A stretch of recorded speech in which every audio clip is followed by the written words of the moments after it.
Good morning बच्चों, कैसे हैं आप सब। दोस्तों, हम लोग जैसा कि जानते हैं कि हम लोग हीट पढ़ रहे हैं और हीट में बच्चों इसका दो पार्ट था, हीट 1 और हीट 2। ठीक है, हीट 1 में हमने पढ़ा कैलोरीमेट्री, उसके बाद पढ़ा हमने हीट ट्रांसफर। ओके, अब दोस्तों बारी आई हीट 2 की, जिसमें पहला चैप्टर होगा KTG, kinetic theory of gases. इसी को हम लोग दोस्तों केटीजी के नाम से भी जानते हैं। ओके,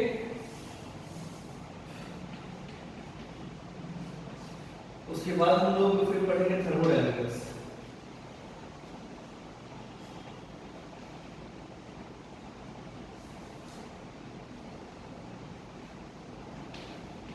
ओके, तो दोस्तों हमने ये पढ़ लिया क्लास में हीट ट्रांसफर। हम लोगों ने इसकी जो सारी वीडियोस थी वो हम डाल चुके हैं ऑलरेडी। एक्चुअली इसमें क्या क्या पढ़ाई हो गया अगर देखा जाए तो सबसे पहले हम लोग पढ़े कैलोरीमेट्री। कैलोरीमेट्री का मतलब ये है कि बॉडी के अंदर कितना हीट है अवेलेबल, ठीक है, that is ms delta T। उसके बारे में हम लोग खूब सारी बातें करें। एस सेंसिबल हीट और लैटेंट हीट के बारे में भी हम लोग खूब पढ़े। एक सब्सटेंस को दूसरे सब्सटेंस में मिला के क्या उसका हीट होता है वो पढ़े। कैलोरीमेट्री के बारे में भी पढ़े। तो उसके अंदर कितना दोस्तों उसमें हीट है, हीट वो एक्वायर करके रख सकता है, ये हम लोग कैलोरीमेट्री में पढ़े। एक बॉडी में कितना हीट हो सकता है। ओके, फिर उसके दूसरे पार्ट में पढ़े कि अगर बॉडी के अंदर हीट है और अगर उसका टेम्परेचर सराउंडिंग से ज्यादा है तो वो हीट छोड़ेगा भी। तो हीट जो छोड़ेगा तो उसका 3 मोड था जिस माध्यम से वो हीट छोड़ सकता है, that is conduction, convection and radiation. हम लोग इसके बारे में भी पढ़ लिए, काफी अच्छे से पढ़े। अब दोस्तों क्या पढ़ेंगे कि अगर एक बॉडी के अंदर हीट है, सुनिएगा दोस्तों, अगर एक बॉडी के अंदर हीट है तो उसको एनर्जी वो किस किस फॉर्म में बदल सकता है, वो अपने हीट एनर्जी को कैसे एक कंस्ट्रक्टिव वर्क डन में उसको बदला जा सकता है, उसके कितने प्रोसेस होते हैं। और दोस्तों ये पढ़ेंगे हम गैस का। ओके, तो ये सारी चीज हम गैसेस का अब पढ़ेंगे। आपने देखा होगा कि हम लोग जब कैलोरीमेट्री पढ़ रहे थे तो उसमें ms डेल्टा T पढ़ रहे थे, तो S था किसका, सॉलिड का, लिक्विड का, ये सारी बातें किए थे, बट गैस का नहीं किए थे उसमें। ठीक है, गैस के बारे में आप पढ़ेंगे। ठीक है, और सबसे पहले दोस्तों काइनेटिक थ्योरी ऑफ गैसेस को पढ़ना पड़ेगा क्योंकि गैसेस का सिस्टम हीट को लेकर बड़ा ही टिपिकल है, तो इसलिए उसको समझने की खास आवश्यकता है। तो उसका जो बेसिक फंडामेंटल है that is KTG, kinetic theory of gases. उसके बाद जब हम काइनेटिक थ्योरी ऑफ गैसेस जान जाएंगे अच्छे तरीके से कि गैसेस कैसा बिहेव करता है, उस पर कैसा मैथमेटिक्स लगा सकते हैं, उसको पढ़ते हुए हम लोग आगे बढ़ेंगे। आगे बढ़ने के बाद हम लोग थोड़ा स्पेसिफिक हीट्स के बारे में जानेंगे। दोस्तों जैसा कि हम जानते हैं कि सॉलिड और लिक्विड में स्पेसिफिक हीट एक ही होता है, हमने कभी दो नहीं पढ़ा। ठीक है, क्योंकि उसमें एक ही होता है सॉलिड लिक्विड में, that is specific heat. But यहाँ पे स्पेसिफिक हीट दो होगा क्योंकि गैसेस का वेरिएशन प्रेशर के हिसाब से भी होता है और उसका वेरिएशन वॉल्यूम के हिसाब से भी होता है। ठीक है, तो उसमें कई सारी पिक्युलरिटीज आएंगी, हम लोग देखेंगे उसको समय के साथ। उसके बाद फिर हम लोग आएंगे थर्मोडायनामिक्स पे, जिससे कि हमको ये हम जान पाएंगे थर्मोडायनामिक्स मतलब हीट का डायनामिक्स, थर्मो मतलब हीट। तो हीट को और कितने फॉर्म ऑफ एनर्जी में बदला जा सकता है और कैसे बदल सकते हैं प्रोसेस, वो सारी बातें हम इसमें पढ़ेंगे। Is this okay? तो दोस्तों शुरुआत करते हैं काइनेटिक थ्योरी ऑफ गैसेस का। तो दोस्तों काइनेटिक थ्योरी ऑफ गैसेस में देखिए, आप लोगों ने आइडियल गैस इक्वेशन को पढ़ाई होगी।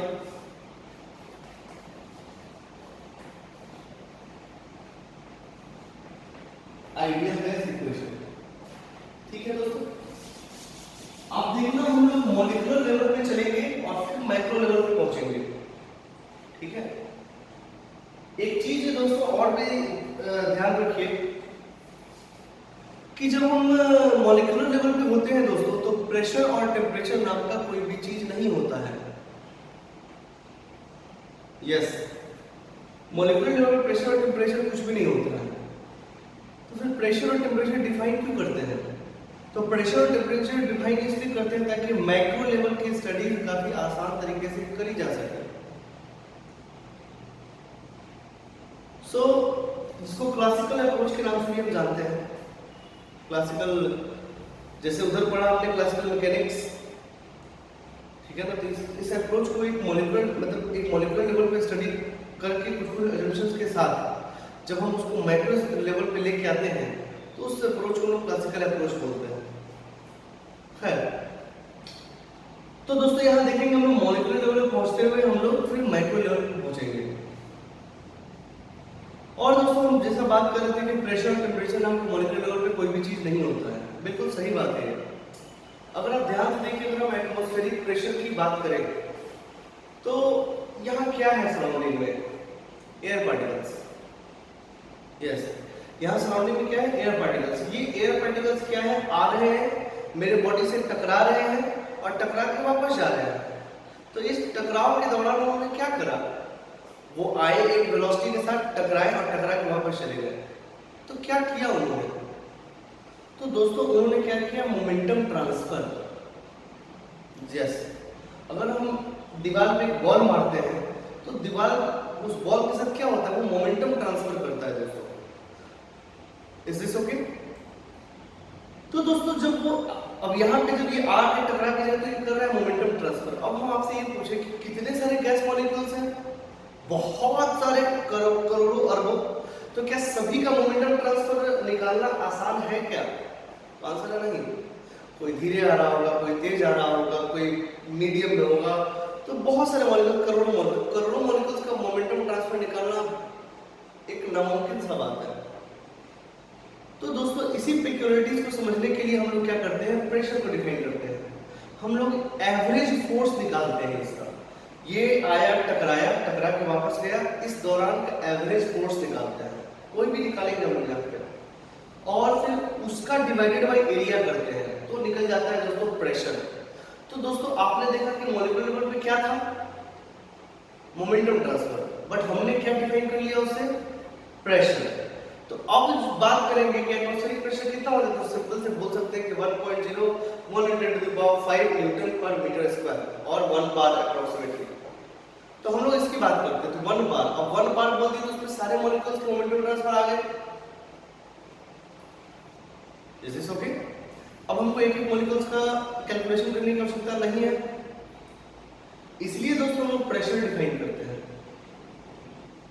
ठीक है दोस्तों, मॉलिक्यूलर लेवल पे करना हो तो कर सकते हैं कि एक मॉलिक्यूल का मोमेंटम ट्रांसफर निकालिए, फिर निकालिए, but that will be a tedious job. उसी तरीके से दोस्तों एक चीज और समझे कि मॉलिक्यूलर लेवल पे टेम्परेचर नाम का भी कोई चीज नहीं होता है। यस, जैसे मान लीजिए कि एक कंटेनर में हीलियम रखा है और वो 20 डिग्री सेंटीग्रेड पे है, और तो उसके पास अंदर में उसके उस 20 डिग्री के बराबर वो मूवमेंट भी तो होगा, मतलब वेलोसिटी भी तो होगा। तो वो वेलोसिटी दोस्तों क्या रिप्रेजेंट करता है? तो जैसा कि हम जानते हैं काइनेटिक एनर्जी। अब उस कंटेनर में कितने सारे हीलियम मॉलिक्यूल हैं? बहुत सारे, बहुत सारे। अगर आपको याद हो, आपको पता है हीलियम का एटॉमिक मास 4, यानी 4 ग्राम में 1 मोल होता है। 1 मोल में पार्टिकल्स कितने हो गए? 6.22 मॉलिक्यूल्स बाय एटम्स। आपने पढ़ा भी होगा। उतने मॉलिक्यूल्स का क्या काइनेटिक एनर्जी निकालना संभव है? तो नहीं। तो हम लोग उसका क्या डिफाइन करते हैं? टेम्परेचर। तो हम बोल देते हैं हीलियम 20 डिग्री सेंटीग्रेड पे, तो इसके हर एक मॉलिक्यूल के पास 20 डिग्री सेंटीग्रेड के बराबर काइनेटिक एनर्जी है। हम लोग यहाँ भी देखेंगे वो चीज। ठीक है, तो क्या टेम्परेचर मॉलिक्यूलर लेवल पे एग्जिस्ट किया? नहीं। मॉलिक्यूलर लेवल पे क्या एग्जिस्ट किया? Kinetic energy. ठीक है, बट माइक्रो लेवल पे हम उसको कैसे समझेंगे? टेम्परेचर। कैसे समझेंगे? टेम्परेचर। बट एक्चुअली वो है क्या? तो दैट इज काइनेटिक एनर्जी पर मॉलिक्यूल, वो उसको शो करता है। क्या ये एवरेज है? आंसर है बिल्कुल एवरेज है। Is this okay? तो इन सारी बातों को ध्यान में रखते हुए हम लोग आगे बढ़ेंगे और एवरेज स्टडी करना है हम लोगों को। देखते हैं। जैसे आइडियल गैस इक्वेशन, ठीक है, तो आइडियल गैस इक्वेशन क्या है दोस्तों, PV is equal to nRT। आज चर्चा इसी पे होगी। Okay, pressure into volume is equal to nRT, ठीक है, ये आपने पहले कभी सुना भी होगा, केमिस्ट्री में बहुत लोग पढ़ते हैं, ठीक है, तो इसके बारे में थोड़ी चर्चा करेंगे। ओके, इसको स्टडी करने से पहले कुछ थ्योरीज है इसके, ठीक है, क्योंकि गैसेस का स्टडी करना बहुत मुश्किल है, क्योंकि वो बहुत मोशन में है, बहुत तेज मोशन में होता है वो, तो उसका स्टडी करना बड़ा मुश्किल है, ठीक है, बट उसका स्टडी हम करेंगे by assuming some of the theories regarding gases. तो थ्योरीज क्या क्या है उसको सबसे पहले देखेंगे। मान लीजिए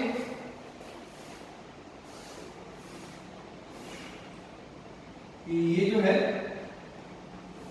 वो कंटेनर है,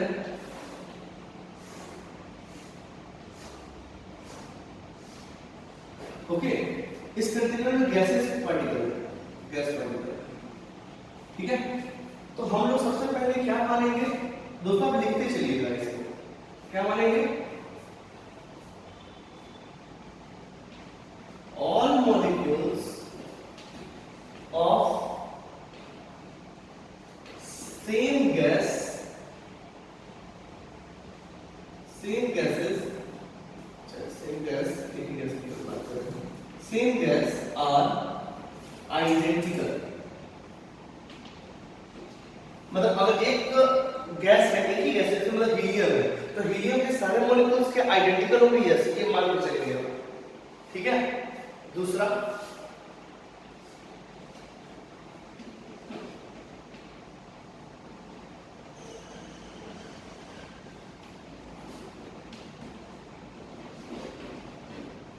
all monoatomic gases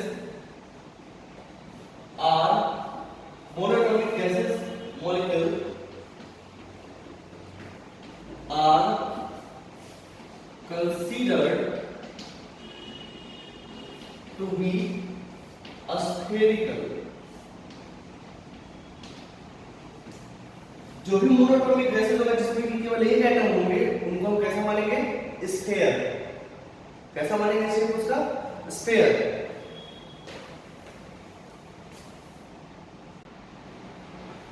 so all monatomic gases molecules are considered to be स्फीरिकल।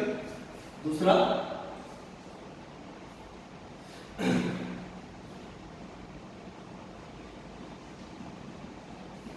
size of each molecule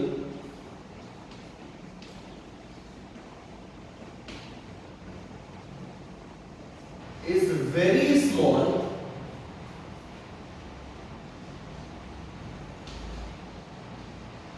as compared to distance between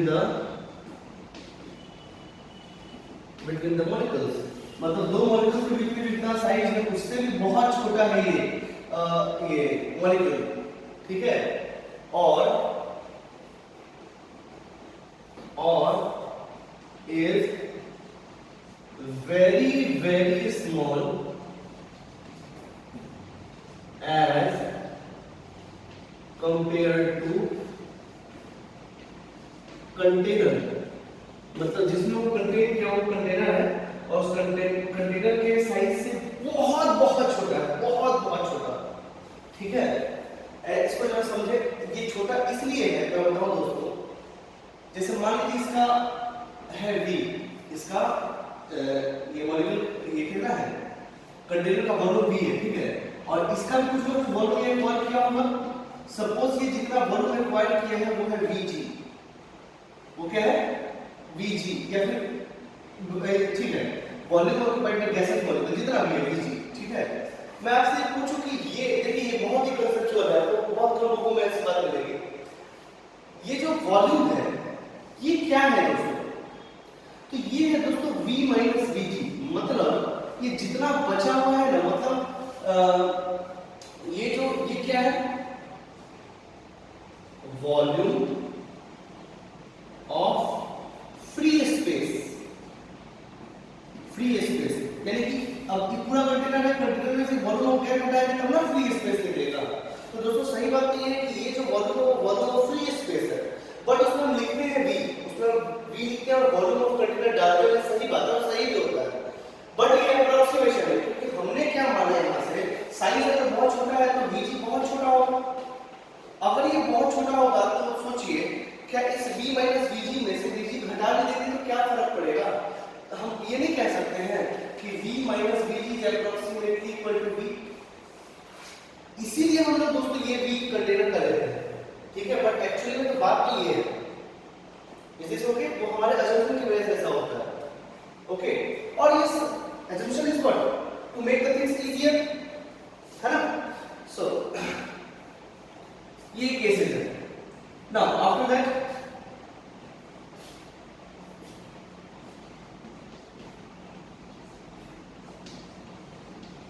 neglect gravity effect. Gravity effect दोस्तों इन चीजों को थोड़ा समझिए। जैसे मान लीजिए ये गैसेस मॉलिक्यूल है, ठीक है।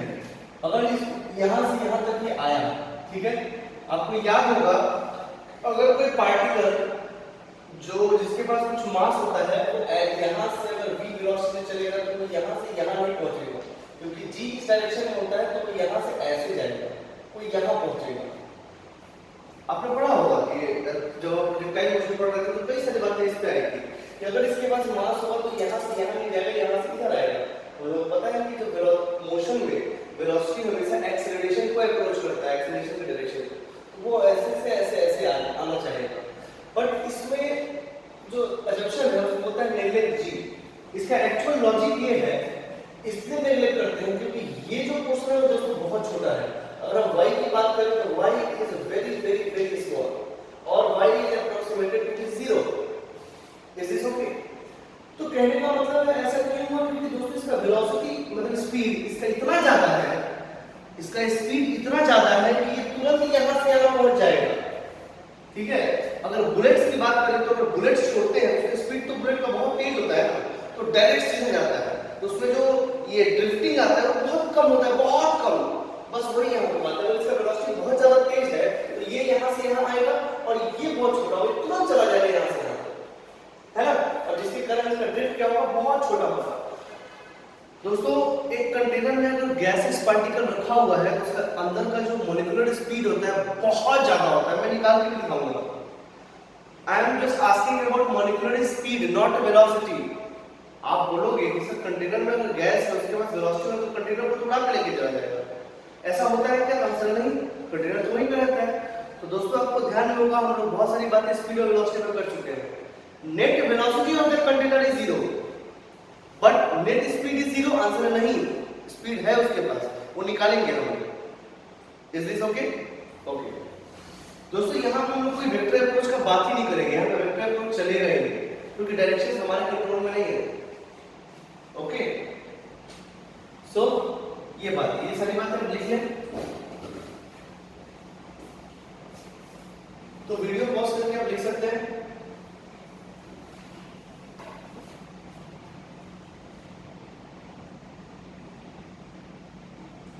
Okay now come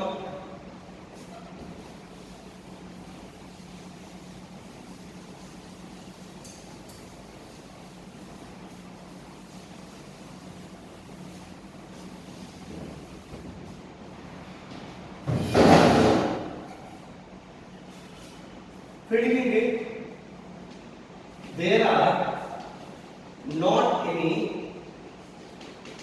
internal forces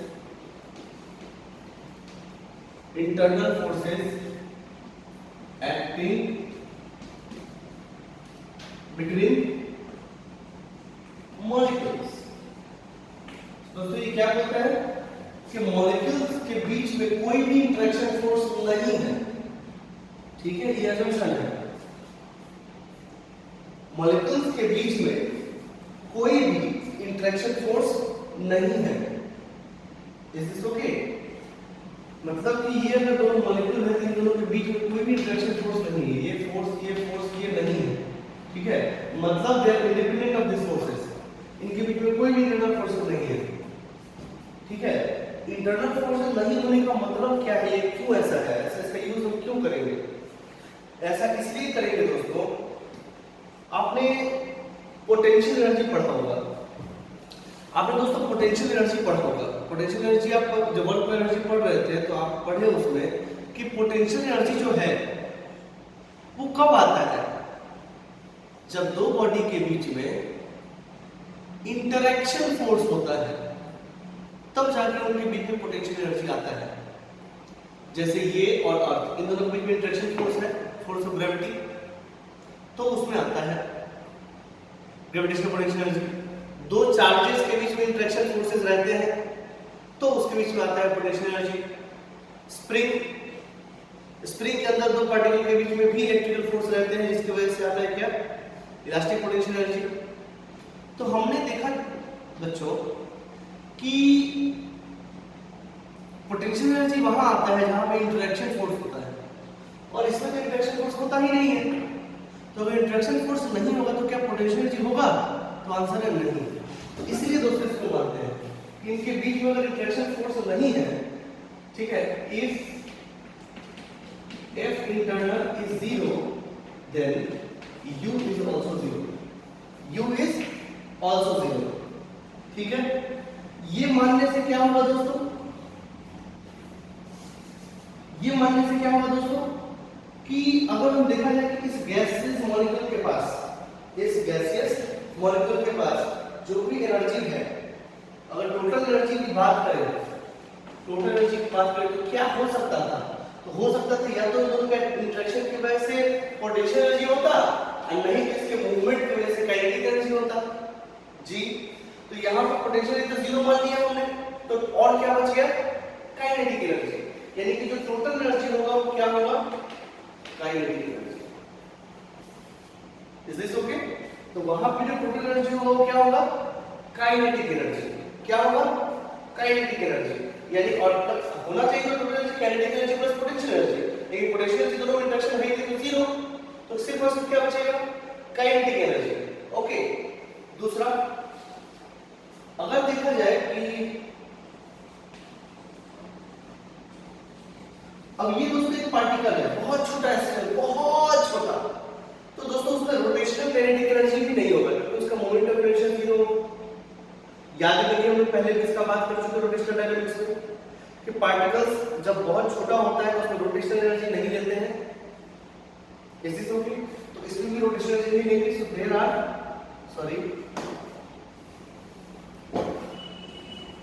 rotational energy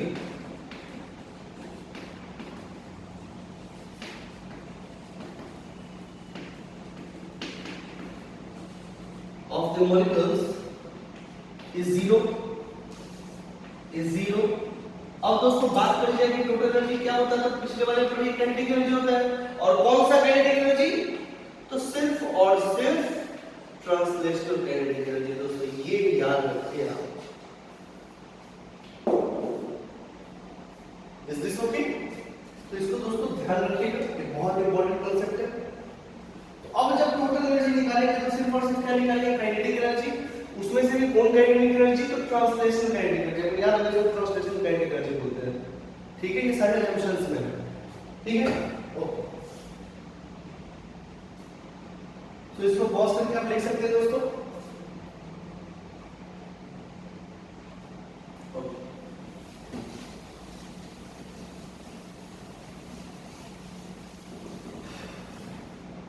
फिर लिखिए दोस्तों कि velocities are independent, velocities are independent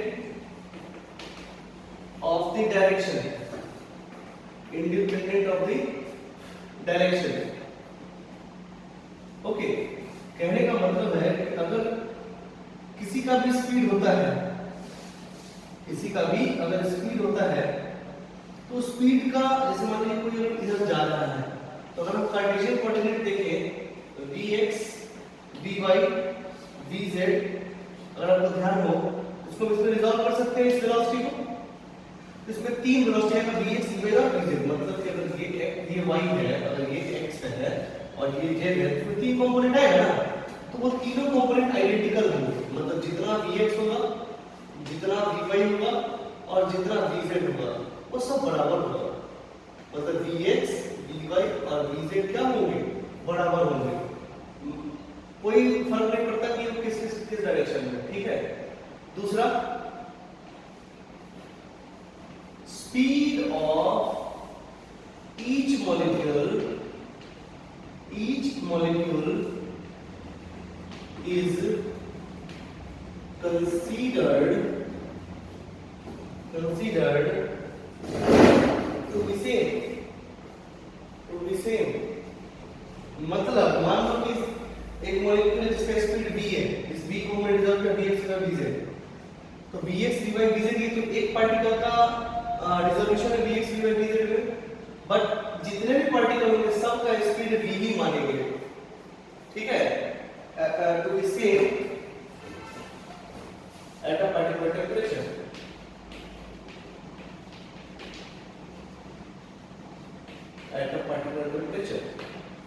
ये दोस्तों इसको लिख लेंगे, ये सारे थ्योरीज हैं गैसेस के जो कि बहुत बहुत बहुत इंपॉर्टेंट है। Is it okay?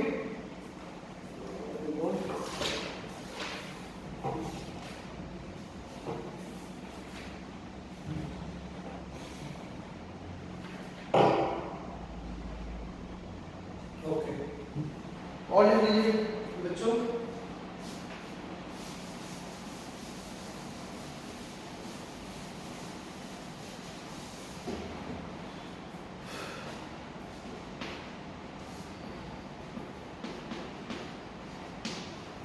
molecules obeys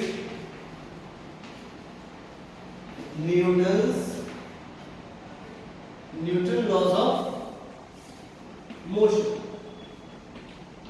ये ओबे करेगा न्यूटन लॉ ऑफ मोशन को, ओके। ये भी हमारा जंक्शन है, okay. Now right hand rule number 1,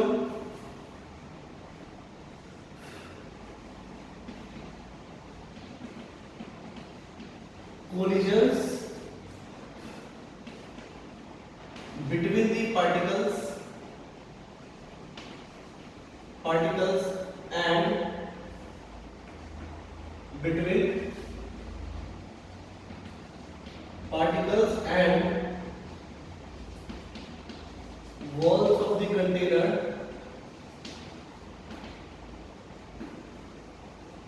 are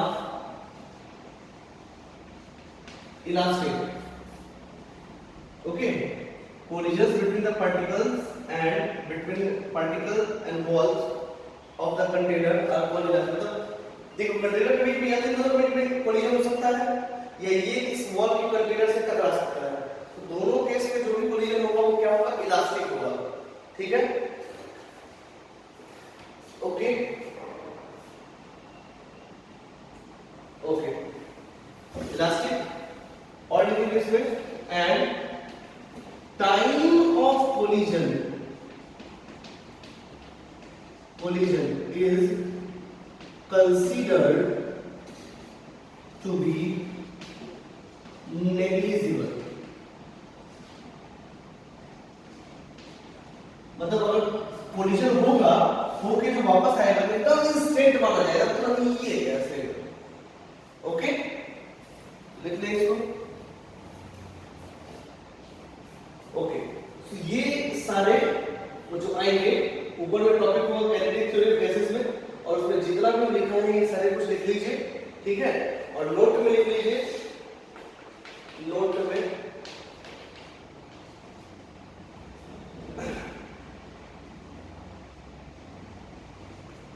a gas obeys above theories or assumption are called ideal gas, ठीक है, are called ideal gas।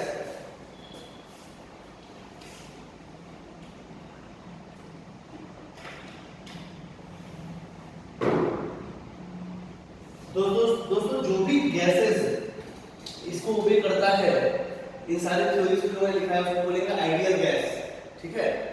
वो अलग बात है कि हम लोग कई सारे केस में गैसेस को आइडियल मान लेते हैं, पर हर केस में आइडियल गैस नहीं होता है। बट हम लोगों का जो अप्रोक्सीमेशन ये क्या है, ये आइडियलाइजेशन है, that is why it is an ideal gas. ये आइडियलाइजेशन है, इसको मान के अगर हम चले तो मेरा मैथमेटिक्स काफी आसान हो सकता है, ठीक है।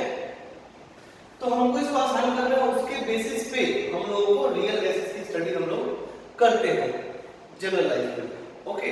और आइडियल गैस इक्वेशन किस किस कंडीशंस में यूज करते हैं ये भी हम चर्चा करेंगे दोस्तों, ठीक है, थोड़ी देर के बाद।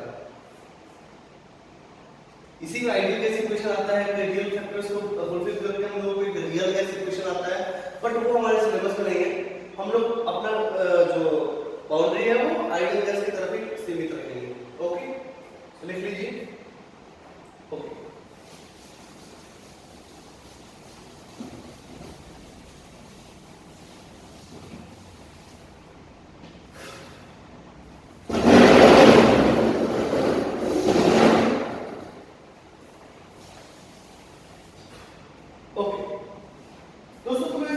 समय देते हैं कि इसमें क्या करना है, कैसे क्या होगा। देखिए, जैसे मान लीजिए कि ये इसका ये क्यूबिकल कंटेनर है, मतलब ऐसा समझिए, मैं आपको समझाऊं, एक क्यूबिकल कंटेनर है, ठीक है। और उस क्यूबिकल कंटेनर के हमको प्रूव करना है तो सारी चीजें अगर आसान है तो ज्यादा बेटर है, ठीक है ना। क्यूबिकल कंटेनर का मतलब इसका लेंथ l होगा, तो सारे साइड्स का लेंथ क्या होगा, l ही होगा, ठीक है। ये दोस्तों याद रखें, ओके।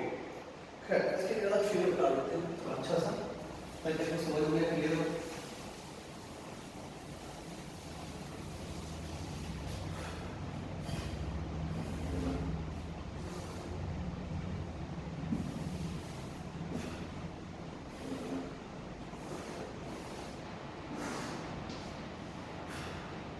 ओके,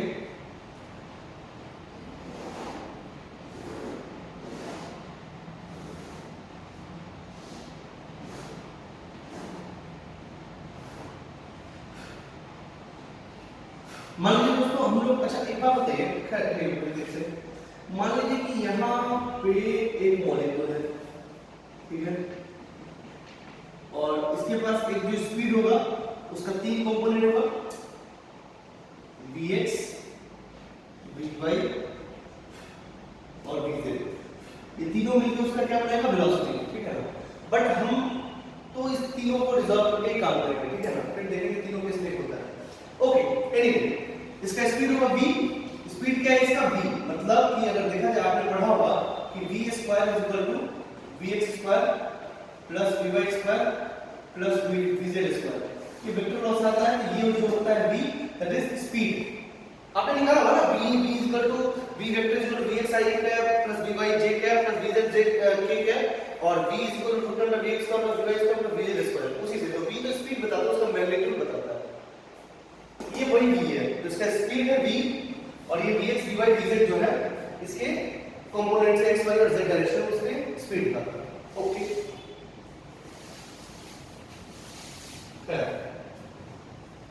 अब दोस्तों देखिए कि इसको हम लोग एक पार्टिकल मानते हैं, ये स्फेरिकल शेप का है और ये ऐसे चला, ठीक है, ठीक है। हम लोग एक ही डायरेक्शन में पहले मानेंगे, ठीक है, ओके। ऐसे में दोस्तों कि मान लीजिए कि यहां से ये पार्टिकल है, ये पार्टिकल चला ऐसे, इस पे टकराया, इस वाले वॉल पे, ये वॉल पे। अब दोस्तों एक ही इसी को ध्यान रखें, इसको छोड़ दें, ठीक है, इसको ध्यान रखें। ये मान लीजिए इस कंटेनर से ऐसे चला और इसको मारा, धूम, फिर वापस आया, ठीक है। तो मेरा मैटर ऑफ कंसंट्रेशन को इस वॉल पे होना चाहिए, हम इस वॉल के लिए सारा कुछ करेंगे, ठीक है दोस्तों, इस वॉल के लिए।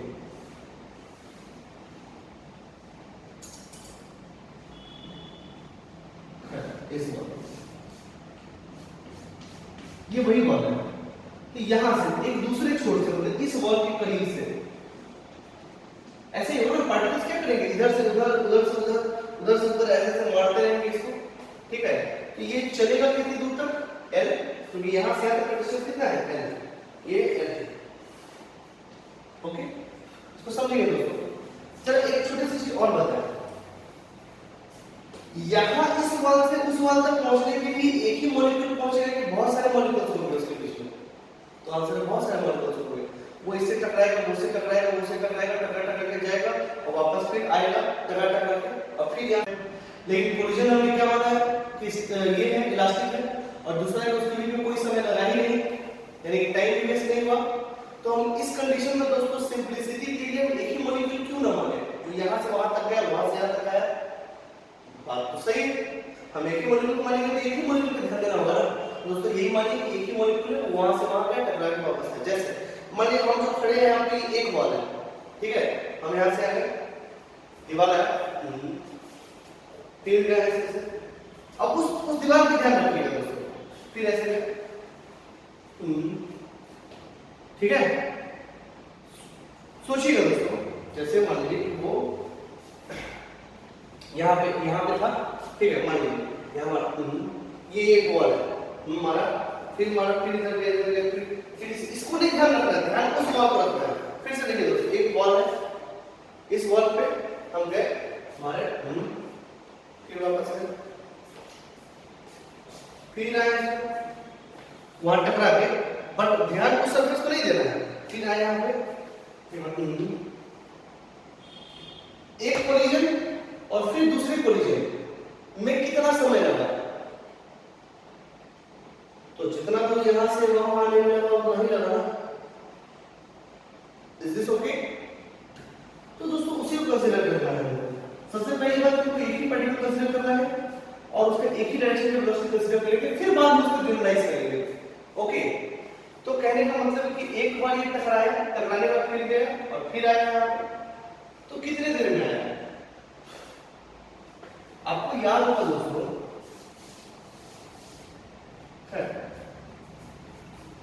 आपको याद होगा दोस्तों, F बराबर dt by dt होता है, ठीक है। तो F dt बराबर dt होता है, ठीक है दोस्तों। अगर हम एवरेज फोर्स निकालें तो एवरेज फोर्स है कि F को हर पूरे दौरान, समय के दौरान इसको कांस्टेंट मानना पड़ता है। तो F बराबर F और ये हो जाएगा dt, this is F average and this is what dt, ठीक है। सो F एवरेज क्या हो जाएगा दोस्तों, that is delta p upon delta t, ठीक है। ये याद रखिए दोस्तों, ये एवरेज निकालते हैं तो change in momentum upon total time लगाते हैं। तो आप इस वाले वर्क पे ध्यान रखिए, यहाँ पे था, ठीक है, टकराया, फिर यहाँ से आया, फिर यहाँ से आया, फिर टकराया, तो इसमें एक समय लगा, एक यहाँ से यहाँ आया और समय लगने के बाद फिर वो यहाँ आया, तो कितना समय लगा, सपोज करिए t लगा, तो t कितना लगा, तो जितना देर में यहाँ से यहाँ जाएगा और फिर यहाँ से यहाँ आएगा। Is this okay? ठीक है, तो देखते हैं उसको कि मान लीजिए ये यहाँ पे आया, ओके, यहाँ पे टकराया, टकराने के बाद गया, तो what is change in momentum? अगर आप ध्यान से देखो, what is change in momentum for this gas particle?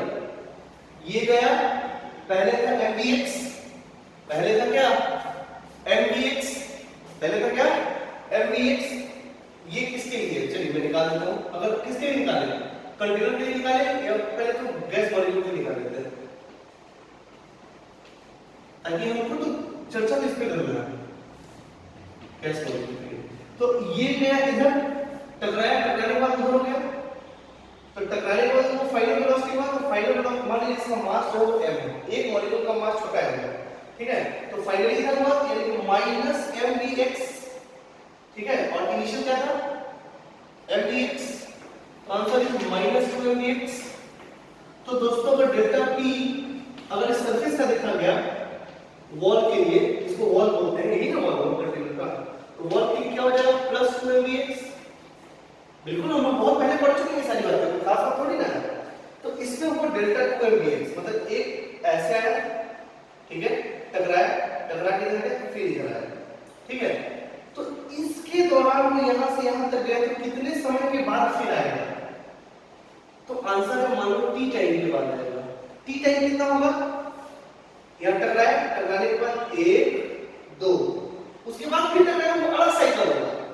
एक साइकिल तो कंप्लीट हुआ, टकराया, टकराने के बाद आया, फिर ऐसे से आया, एक साइकिल होगा, फिर उसका दूसरा साइकिल होगा। तो एक साइकिल के लिए जो फोर्स निकालेंगे वही हर साइकिल में होगा, क्योंकि हमको एवरेज फोर्स निकालना है। तो ये बात तो इसलिए याद रखिए, ठीक है। तो कितना समय लगा दोस्तों इसमें? यहां से यहां फिर यहां से यहां, तो 2l/dx, 2l/dx। तो दोस्तों एफ एवरेज क्या हो जाएगा?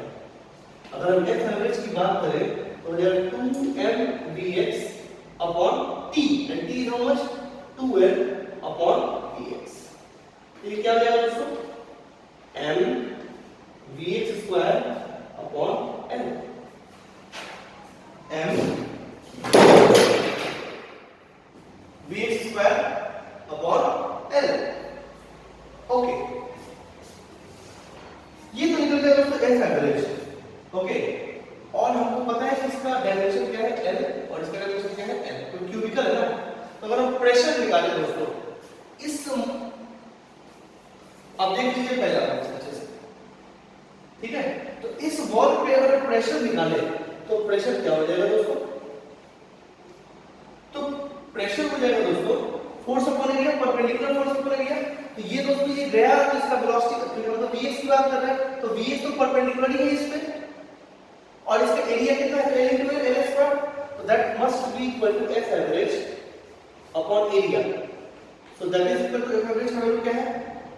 m/vx² upon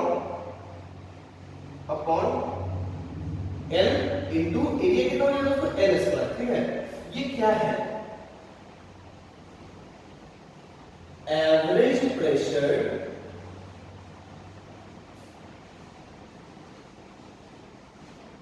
exerted by a molecule on a wall of container। Okay, तो लिखेंगे दोस्तों इसको।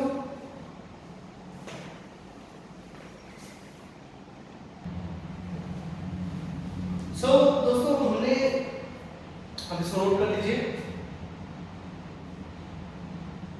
सो दोस्तों हमने देखा यहाँ पे हमने क्या निकाला?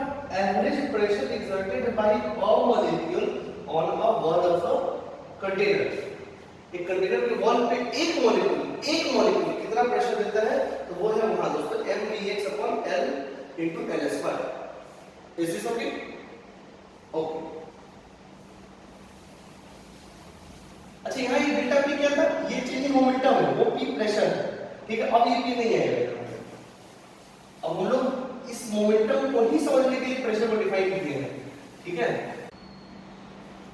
तो ओके फ्रेंड, सो हम लोगों ने ये देखा कि P बराबर m/vx² अपॉन l³, ठीक है।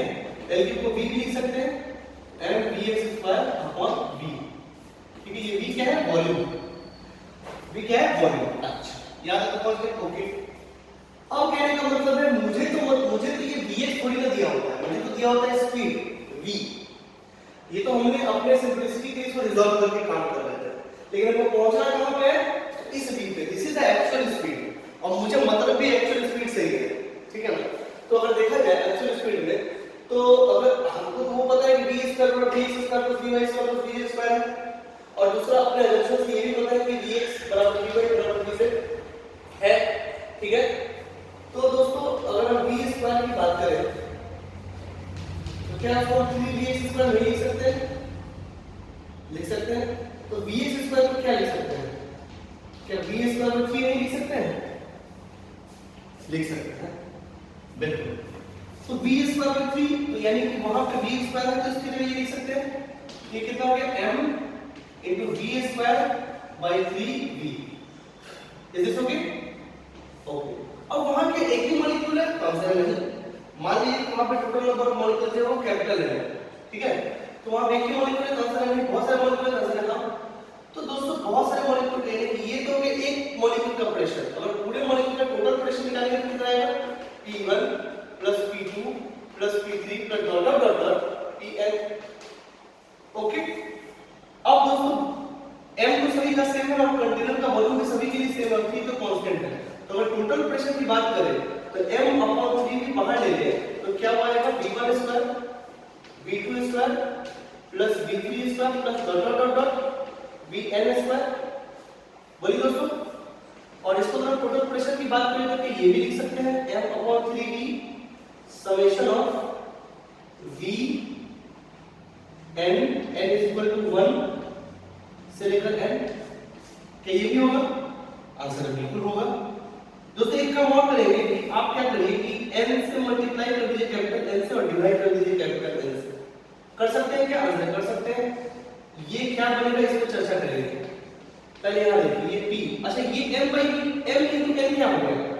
तो टोटल मास आप अगर ध्यान से देखें तो अगर एक मॉलिक्यूल का मास m है तो n नंबर जितने भी हैं सबको अगर मल्टीप्लाई कर दें तो टोटल मास नहीं आ जाएगा। सब हो गया 1 by 3 और ये टोटल मास जो कैपिटल M से है और वो है v, ठीक है। तो यहाँ पे लिख देंगे because m is equal to n into n। ये मास क्या है? एक मॉलिक्यूल का मास, ये मास क्या है? टोटल मॉलिक्यूल जितना प्रेजेंट है उसका मास, ये ठीक है। और दूसरा ये वाला ये लिखिए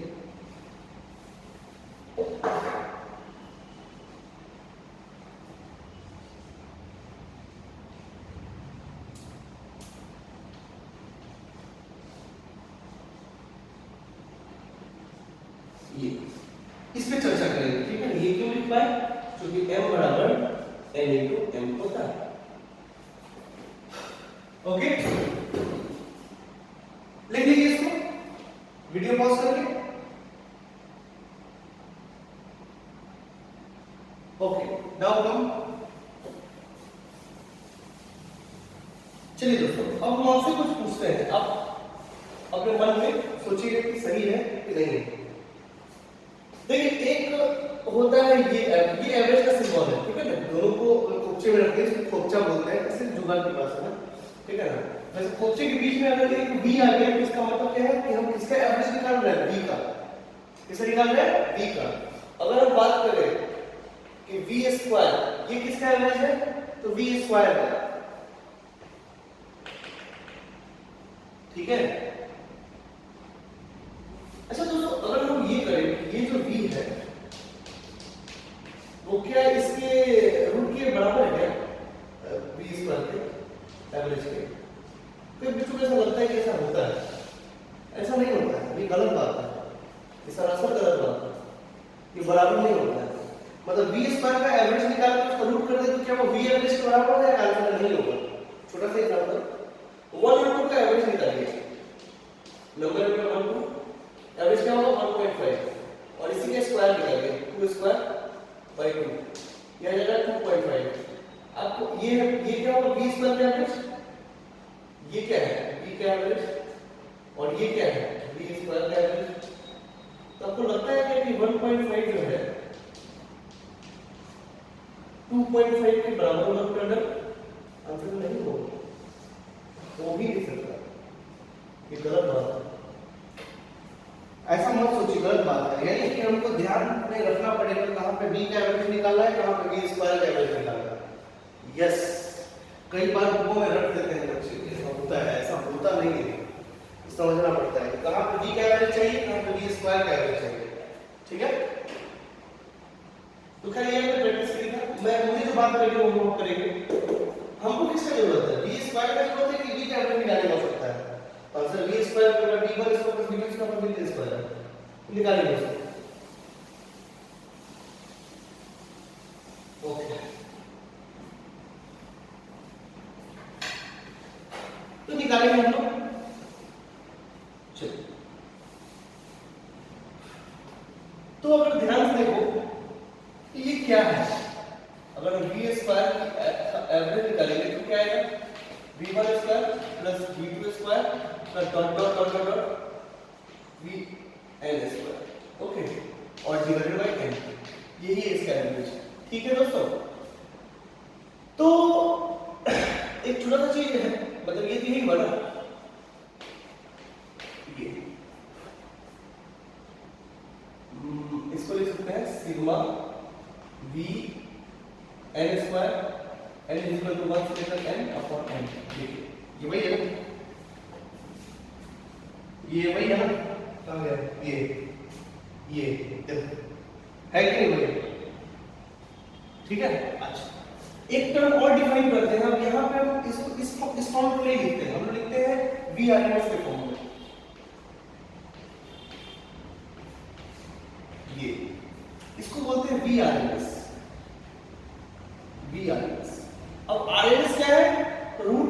स्क्वायर इसको उल्टा पढ़िए, स्क्वायर मीन रूट, ठीक है। तो स्क्वायर का मीन, ये एवरेज मतलब वही है मीन, स्क्वायर का मीन का रूट, ये है VRMS। ये उल्टा होता है और बोलचाल की भाषा में इसको RMS स्पीड बोलते हैं। ये RMS इसका बहुत काम आता है, यहां भी देखो काम आएगा। अगर आप ध्यान से देखो तो हम इसको ये लिख सकते हैं क्या, V square is equal to VRMS का स्क्वायर। आंसर हाँ लिख सकते हैं, ठीक है। अब बोलोगे सर VRMS V एवरेज के बराबर होता है क्या, आंसर नहीं, मैंने वहां दिखाया आपको। तो यहाँ पे क्या लिखेंगे, V एवरेज का स्क्वायर में VRMS का स्क्वायर, तो आंसर है VRMS का स्क्वायर। कई सारी जगहों पर VRMS का यूज आता है, ठीक है, देखेंगे आगे। तो दोस्तों हमने ये देखा कि हम जो है टोटल प्रेशर की जगह भी ये लिख सकते हैं 1/3 m/v इज रो, क्या बोलते हैं उसको, रो। और यहां पे आ गया V, इसी जगह क्या लिख सकते हैं, सपोज इट इज 1, ठीक है, तो फ्रॉम 1 VRMS का स्क्वायर, दिस इज लिख सकते हैं, लिख सकते हैं, बिल्कुल लिख सकते हैं। दूसरी बात, VRMS is equal to 3p/ρ का रूट अंडर। इसको याद रखें दोस्तों, इस पे चर्चा करेंगे और भी करेंगे, इससे और भी चर्चा हम करेंगे आगे। ये बहुत इंपॉर्टेंट रिलेशन है।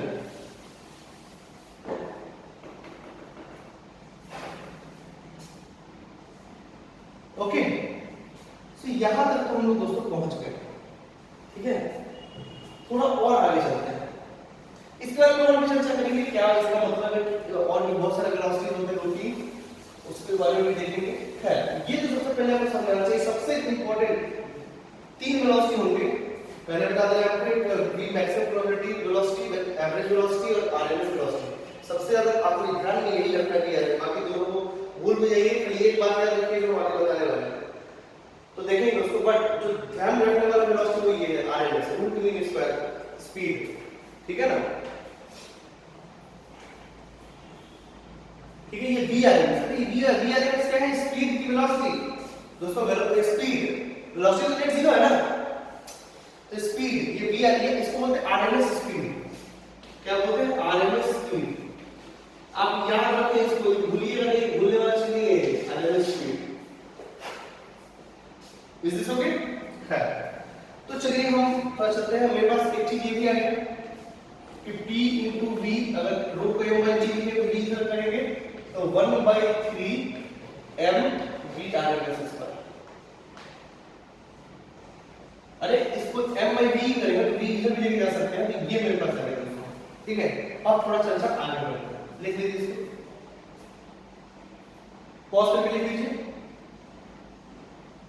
ओके, चलिए, तो हमने एक चीज तो प्रूफ कर ली है दोस्तों, ये होता है 1/3 mVRMS का स्क्वायर होता है P into V।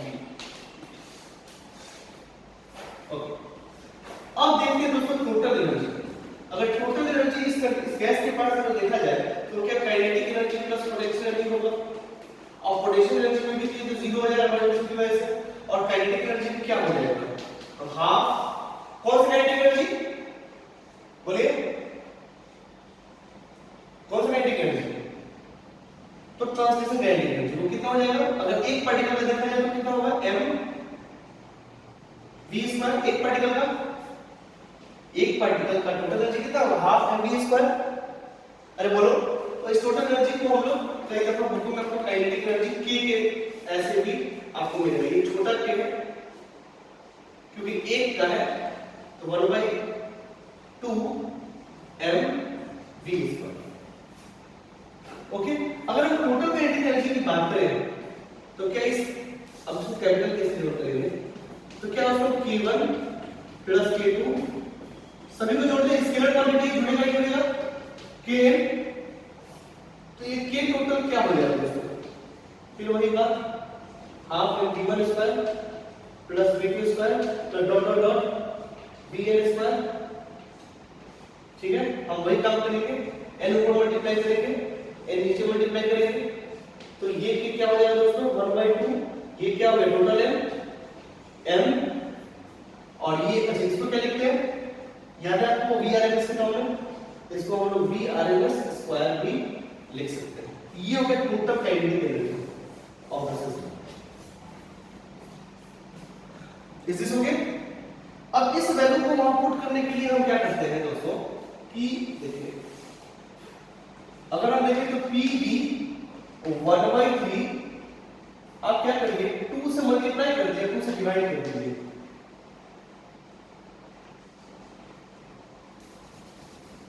Sorry M R N S square, देखिए यही है ना, ठीक है। तो क्या हो गया पीवी बराबर 2/3 के, तो के को हम क्या लिख सकते हैं 3/pv लिख सकते हैं कि नहीं लिख सकते हैं, ठीक है दोस्तों। अब ऐसा समझिए कि इस कंटेनर में, इस कंटेनर का प्रेशर हमको दिया हुआ है और उस कंटेनर का वॉल्यूम हमको दिया हुआ है, तो क्या उसका काइनेटिक एनर्जी निकाल सकते हैं? आंसर है यस। देख लीजिए, बोलिए, समझ आ सकता है, कोई खास बात नहीं है। सुनिए,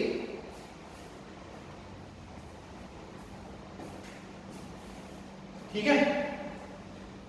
तो दोस्तों इसको ध्यान में रखेंगे, बहुत ही इंपॉर्टेंट रिलेशन है, ठीक है। और अगर आप ध्यान से देखो वो आइडियल गैस इक्वेशन, चलो कैसे भी समझ में आ जाएगा, कोई खास बात नहीं है। कई बार खैर इसको याद रखिए, पीवी की जगह पे एनआरटी रखते हैं तो एनआरटी का पीवी इक्वेशन आता है, मतलब k = 3/2 एनआरटी भी होता है, बट उसको बाद में बात देखेंगे। पहले यहां तक आपको समझ में आना चाहिए एक एक बात लॉजिक के साथ में। तो आप वीडियो पॉज करके नोट कर लीजिए, ओके।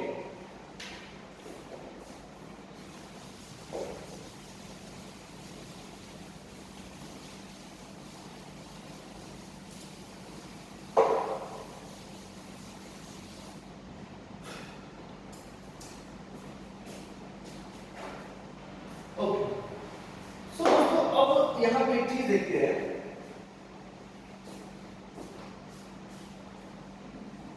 कि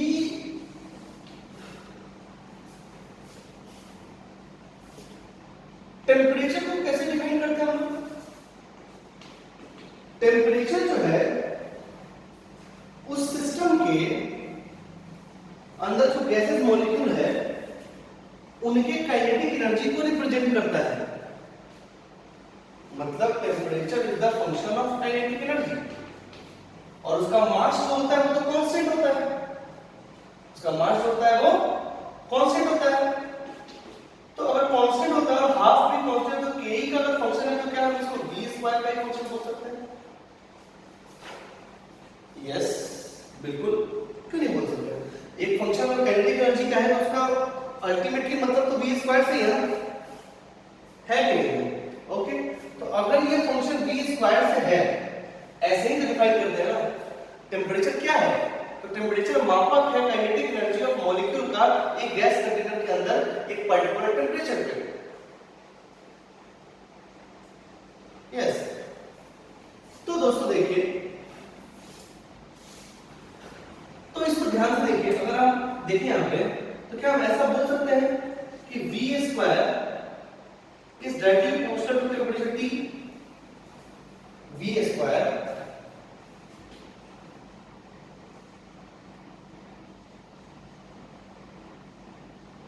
यस लिख सकते हैं, okay.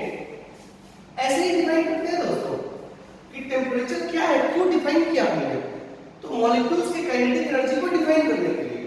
So it is kinetic energy पर मॉलिक्यूल। अगेन ये एक एवरेज स्टडी है, मतलब अगर हर पार्टिकल को देखा जाए तो उसका स्पीड अलग अलग है, लेकिन हमको किससे मतलब है? एवरेज से, ठीक है। तो उसका जितना भी स्पीड होगा उसका स्क्वायर जो होगा उसी का ना फंक्शन होगा टेम्परेचर, क्योंकि टेम्परेचर काइनेटिक एनर्जी को रिप्रेजेंट कर रहा है और kinetic energy half M V square, तो v स्क्वायर यानी कि t किस स्पीड में करेगा? v स्क्वायर में, किसमें करेगा?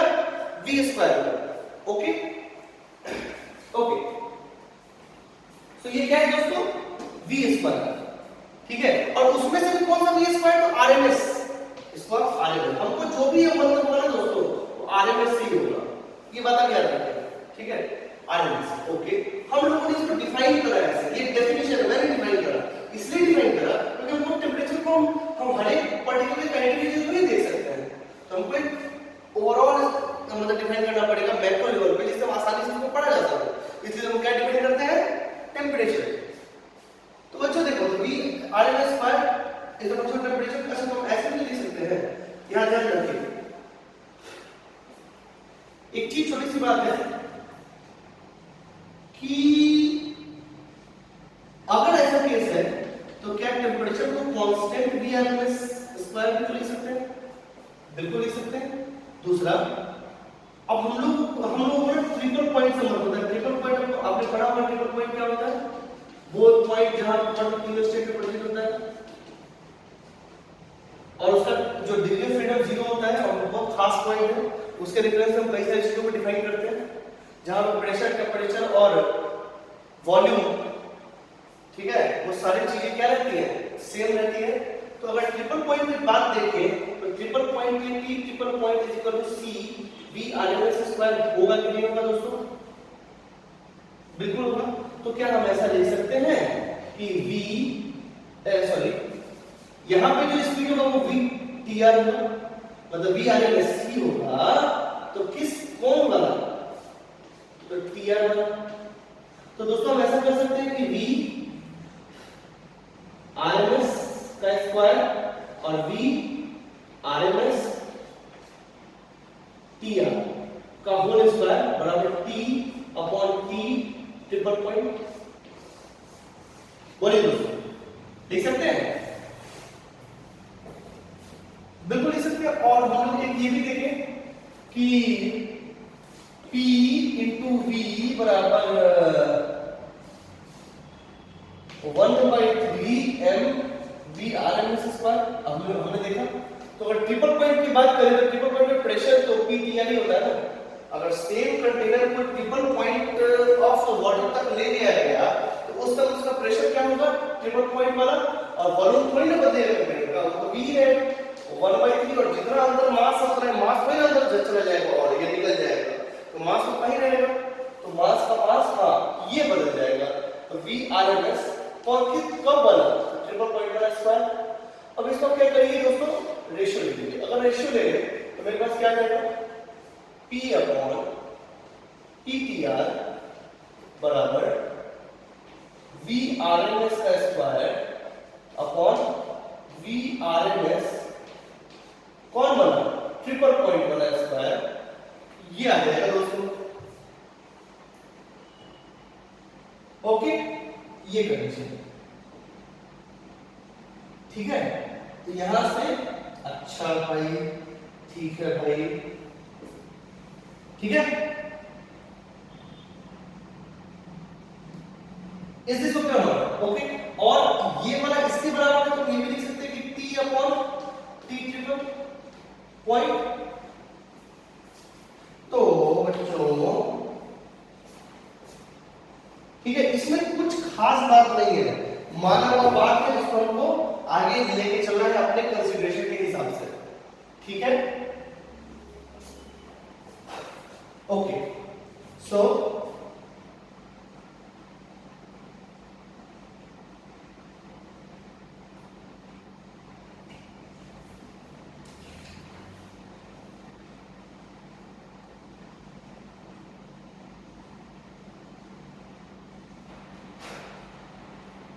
खैर चलते हैं।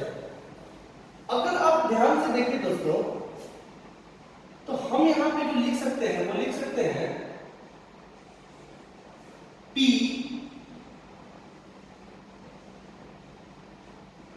इंटू V बराबर 1/2 m into V RMS square, क्योंकि हमारा वो फॉर्मूला आया था। अब V RMS स्क्वायर को क्या लिख सकते हैं, यहां देखिए, अगर ये V RMS स्क्वायर को ये मल्टीप्लाई बाय ये लिख सकते हैं, दिस मल्टीप्लाई बाय दिस, तो देखिए क्या हो जाएगा, P इंटू V बराबर 1/2 m V RMS स्क्वायर के लिए क्या लिखेंगे, देखिए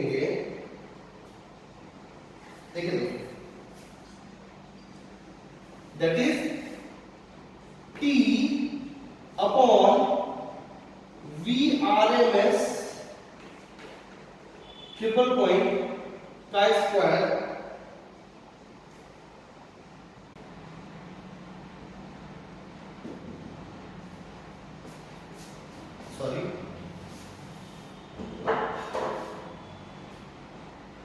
T अपॉन TTR मतलब 273.16 ये ट्रिपल पॉइंट होता है इनटू VRMS कौन वाला ट्रिपल पॉइंट वाला यहां से इस जगह से लिख रहा है वहां पे। ठीक है दोस्तों, तो यहां पे क्या आ जाएगा P इंटू V 1/2। अच्छा इसको हम n इंटू m लिख सकते हैं, n into m because capital M n into छोटा m था, तो इसको ऐसे लिखेंगे 1/2। इसको ऐसे लिखेंगे दोस्तों VRMS का स्क्वायर किसका ट्रिपल पॉइंट का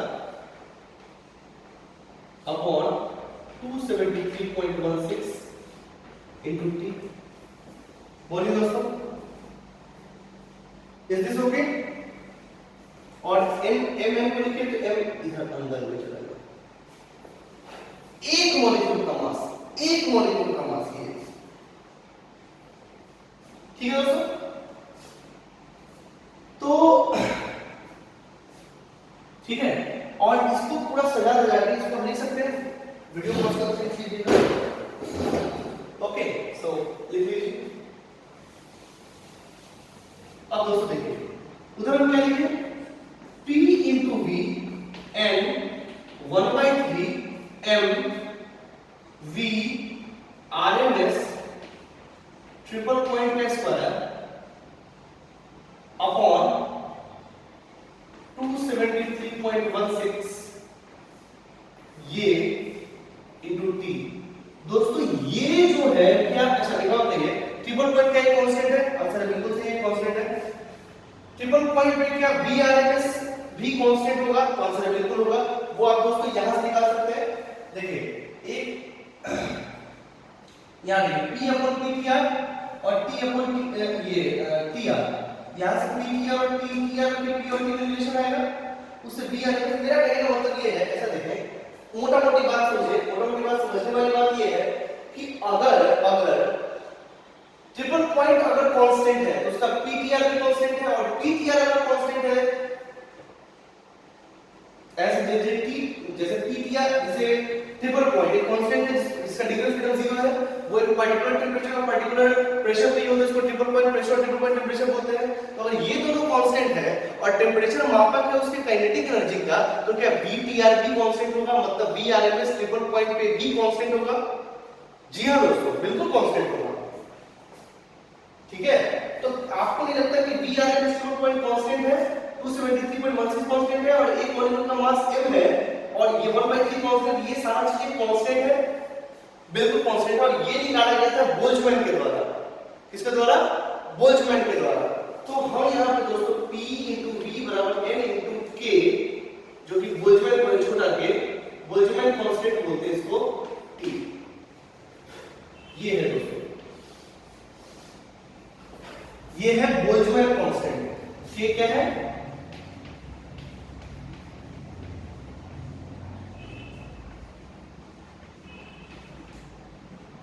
बोल्ट्जमैन कांस्टेंट। और ये बोल्ट्जमैन कांस्टेंट की होता कितना है दोस्तों? ये होता है 1.38 into 10 to the power minus 23 I think. Yes, 1.3 10 to the power minus 23 joule पर केजी। ये दिस बोल्ट्जमैन कांस्टेंट, ठीक है? ओके, उसके बाद क्या करते हैं, अब एक्चुअली ये फेमस नहीं है क्योंकि ये कांस्टेंट याद नहीं रहता, तो एक दूसरे फॉर्म्स में हम काम करते हैं। अगर दोस्तों आप पढ़े होंगे ये चीज, एवोगैड्रो नंबर Na, आपने केमिस्ट्री पढ़ा होगा एवोगैड्रो नंबर Na और number of mole. Number of mole क्या होता है? तो जितना नंबर ऑफ मॉलिक्यूल अवेलेबल है upon Na, Avogadro number, this will tell you what number of mole, number of मोल।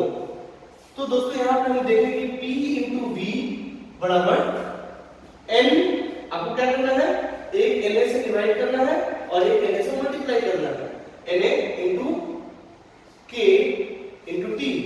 ये क्या होता है दोस्तों, ये होता है R, यहां लिखते हैं ये P, ये V, ये N अपॉन N को छोटा है लिखेंगे नंबर ऑफ मोल, और दिस बिकम R और ये हो गया T। ये हुआ दोस्तों आइडियल गैस इक्वेशन।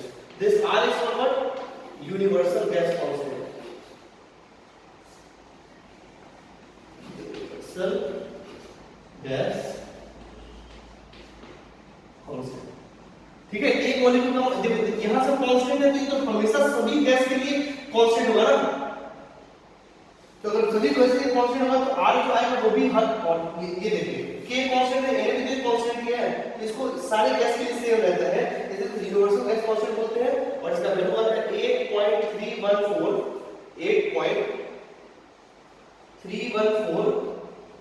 जूल पर मोल पर केल्विन, जूल पर मोल पर केल्विन। ये दोस्तों आपका आइडियल गैस इक्वेशन है। ओके, तो उदाहरण इस तरह से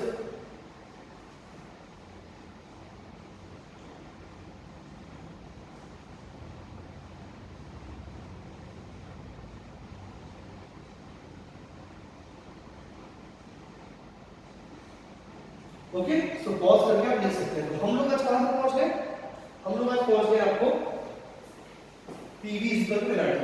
ओके चलिए, तो समझ में आया दोस्तों। तो हमारे पास जो आइडियल गैस इक्वेशन आ गया, हम लोग को क्या करेंगे, प्रूव करेंगे by considering some of the conditions. क्या ये सारे गैस के लिए फॉलो होता है, तो आंसर है नहीं। क्या ये सिर्फ आइडियल गैस के लिए फॉलो होता है, तो आंसर है हां। तो क्या हम बहुत सारे गैसेस वाले गैस मान सकते हैं, तो आंसर है हां, पर उसका एक कंडीशन है, वो कंडीशन की हम बात करते थोड़ी देर। खैर हम लोग कहां पहुंच गए, P V is equal to nRT, यहां ये हम लोग डिराइव करेंगे। ये आता है दोस्तों हमारे कैंडिडेट के लिए बेसिस है, जिसमें P क्या है, एब्सोल्यूट प्रेशर। अब जब यूज करेंगे तो ध्यान रखिएगा ये सारे ऐसे ही लिखे होते हैं। और ये P क्या होता है, हम लोग तीन प्रेशर पढ़ाता है, एब्सोल्यूट, गेज और वैक्यूम। यहां एब्सोल्यूट की बात करेंगे। ये जो P होगा वो क्या होगा, एब्सोल्यूट प्रेशर, ठीक है। यहां V क्या होगा, total volume of container. Actually क्या होता है, फ्री स्पेस, बट आपको पता है मैंने बता दी वो सारी चीजें। N क्या है, नंबर ऑफ मोल। R क्या है,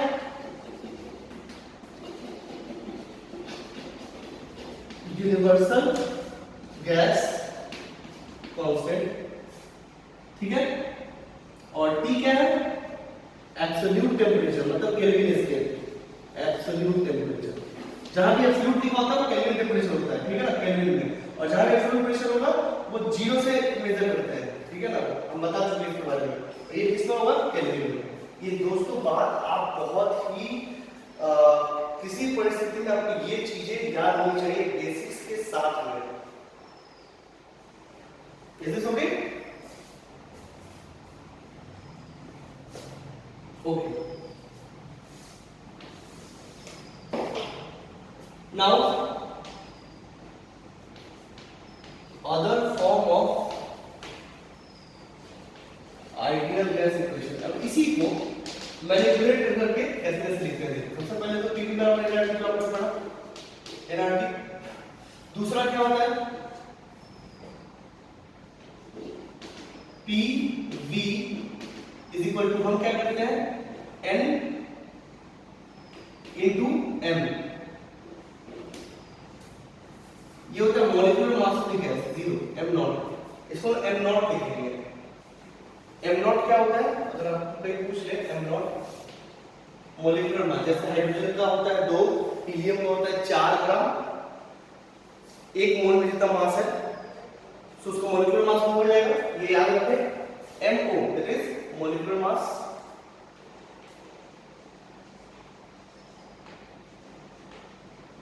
molecular mass n into m not से मल्टीप्लाई करेंगे और m नॉट से डिवाइड भी करेंगे, तो इसमें कोई फर्क नहीं पड़ेगा, हमको इसको लेके चलना है ये, ठीक है ना। अच्छा, अगर आप पढ़े होंगे अच्छे से तो आपको पता है ये क्या हो जाएगा, जितना नंबर ऑफ मोल है उसमें अगर उतने जितना मोल है, ये क्या होता है मॉलिक्यूलर मास, जो कि होता है 1 मोल का मास। कितने का मास? 1 मोल का। हीलियम के 1 मोल का मास कितना है? 4 ग्राम। ऑक्सीजन के 1 मोल का मास कितना है? 16 ग्राम। ये आपको पता है ना। तो अगर 1 मोल का मास किया उसको नंबर ऑफ मोल से मल्टीप्लाई कर देंगे तो टोटल मास नहीं आ जाएगा? आ जाएगा ना। तो ये हो गया टोटल मास, तो P into V that is total mass m r। अच्छा, r अपॉन m नॉट को लिखते हैं r बार, ठीक है, इसको क्या बोलते हैं?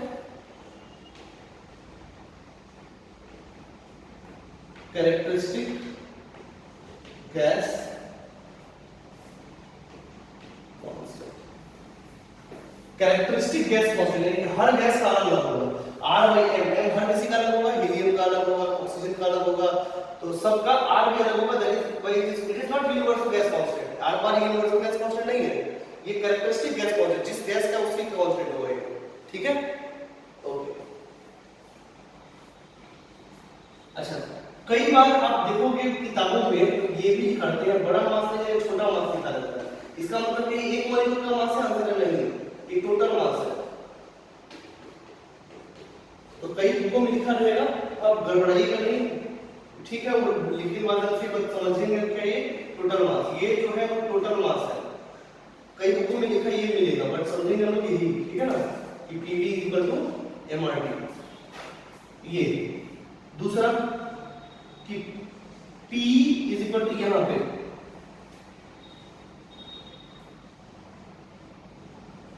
ठीक है, ये रो R बार T, ठीक है, और R बार क्या है? R upon M not. ये भी लिखते हैं दोस्तों, ये डिफरेंट फॉर्म्स है लिखने का, आइडियल गैस इक्वेशन, तो लिख लीजिए। ये कैसे आ गया? ये b को इधर लेके गया, m by b रो बन गया, और RT by m नॉट, या इसी को अगर इसको r बार में लिखते हैं रो r बार t, ठीक है ना। जब बीटेक कॉलेज में जाओगे तो ये इक्वेशन बहुत काम आएगा। खैर, ये कहानी है हमारा, तो ये डिफरेंट फॉर्म्स में डिफरेंट तरीके से डिनोट करते हैं। ओके, चलिए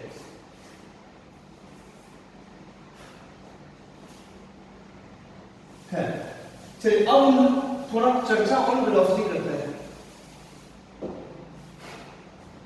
तो हम लोग जो देखे, हमारे पास एक चीज आया था VRMS, आप देखिएगा पहले ये लिखा हुआ है 3P upon rho, I think this one.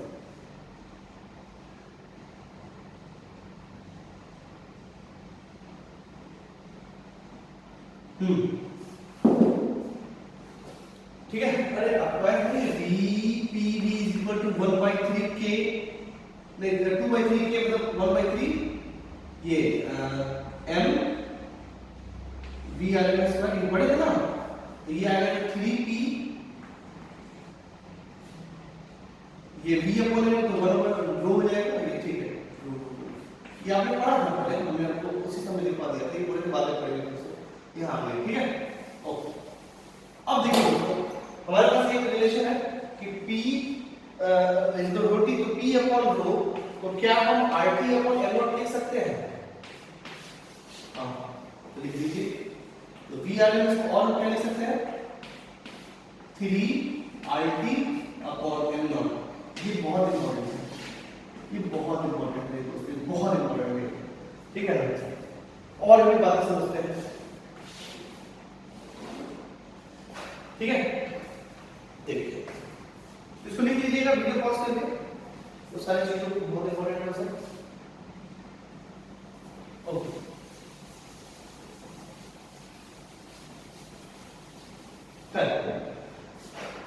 ये दोनों आ गया। अभी आपसे कोई पूछ दिया गया कि अगर P इंक्रीज करता है तो VRMS क्या होगा? बोलेगा इंक्रीज करता है, आंसर नहीं, इसका आंसर नो कमेंट, कोई नहीं बोल सकता इसको क्या होगा। अब ऐसा क्यों हुआ? ऐसा इसलिए है क्योंकि प्रेशर और रो इंडिपेंडेंट नहीं है, ये डिपेंडेंट है एक दूसरे पे। प्रेशर अगर बढ़ाएंगे तो डेंसिटी बढ़ेगा, प्रेशर अगर बढ़ाएंगे तो डेंसिटी भी बढ़ेगा दोस्तों। प्रेशर और डेंसिटी आप सोच के देखो ना, पानी को कंप्रेस किए, एज गैस को कंप्रेस किए तो वो लिक्विड बनता है एलपीजी, लिक्विफाइड पेट्रोलियम गैस। तो क्या उसका डेंसिटी नहीं चेंज हुआ? क्या हुआ ना। तो अगर पी चेंज होता है तो वो भी तो चेंज हो जाता है। तो हम लोग कैसे बता सकते हैं बढ़ेगा कि बढ़ेगा? हाँ, इसके बढ़ने से ये कांस्टेंट होता तो हम बता सकते हैं। समझ आ रहा है? इसलिए हम वो काम नहीं कर सकते। हाँ, यहाँ पे अगर पूछे कि अगर टेम्परेचर बढ़ने से, अगर टेम्परेचर बढ़ाने से वीआरएमएस क्या होगा? बढ़ेगा? आंसर बिल्कुल बढ़ेगा। टेम्परेचर बढ़ाने से वीआरएमएस क्या होगा? बढ़ेगा, क्योंकि बाकी सब कांस्टेंट है दोस्तों। ये याद रखिए, बहुत जरूरी है याद रखना। ठीक है, ओके। ये सारी बातें, अच्छा हम इस पे भी काम करेंगे, इस पे भी निकालेंगे बहुत सारी बातें। वीआरएमएस पे बहुत सारा काम करेंगे। पहले हम लोग थोड़ा और वेलोसिटीज के बारे में जान लेते हैं, क्योंकि 2-3 वेलोसिटी और आएगा आपको कंफ्यूज करने के लिए। ठीक है, ओके। ये 3RT/m0। चलिए दोस्तों, एक कर्व आता है और वो ऑब्जर्वेशनल कर्व है, मतलब एक्सपेरिमेंट से आया हुआ कर्व है, इंपीरिकल रिलेशंस है। ठीक है ना, उसका हमको कोई लेना देना नहीं है, बट उसका जो रिजल्ट है वो थोड़ा बहुत ध्यान रखना चाहिए, तो ठीक रहेगा। कई दफा सवाल आ सकता है उससे, थोड़ा सवाल, छोटा सा, वो भी करा देंगे। देखिए, मैक्सवेल्स वेलोसिटी डिस्ट्रीब्यूशन कर्व,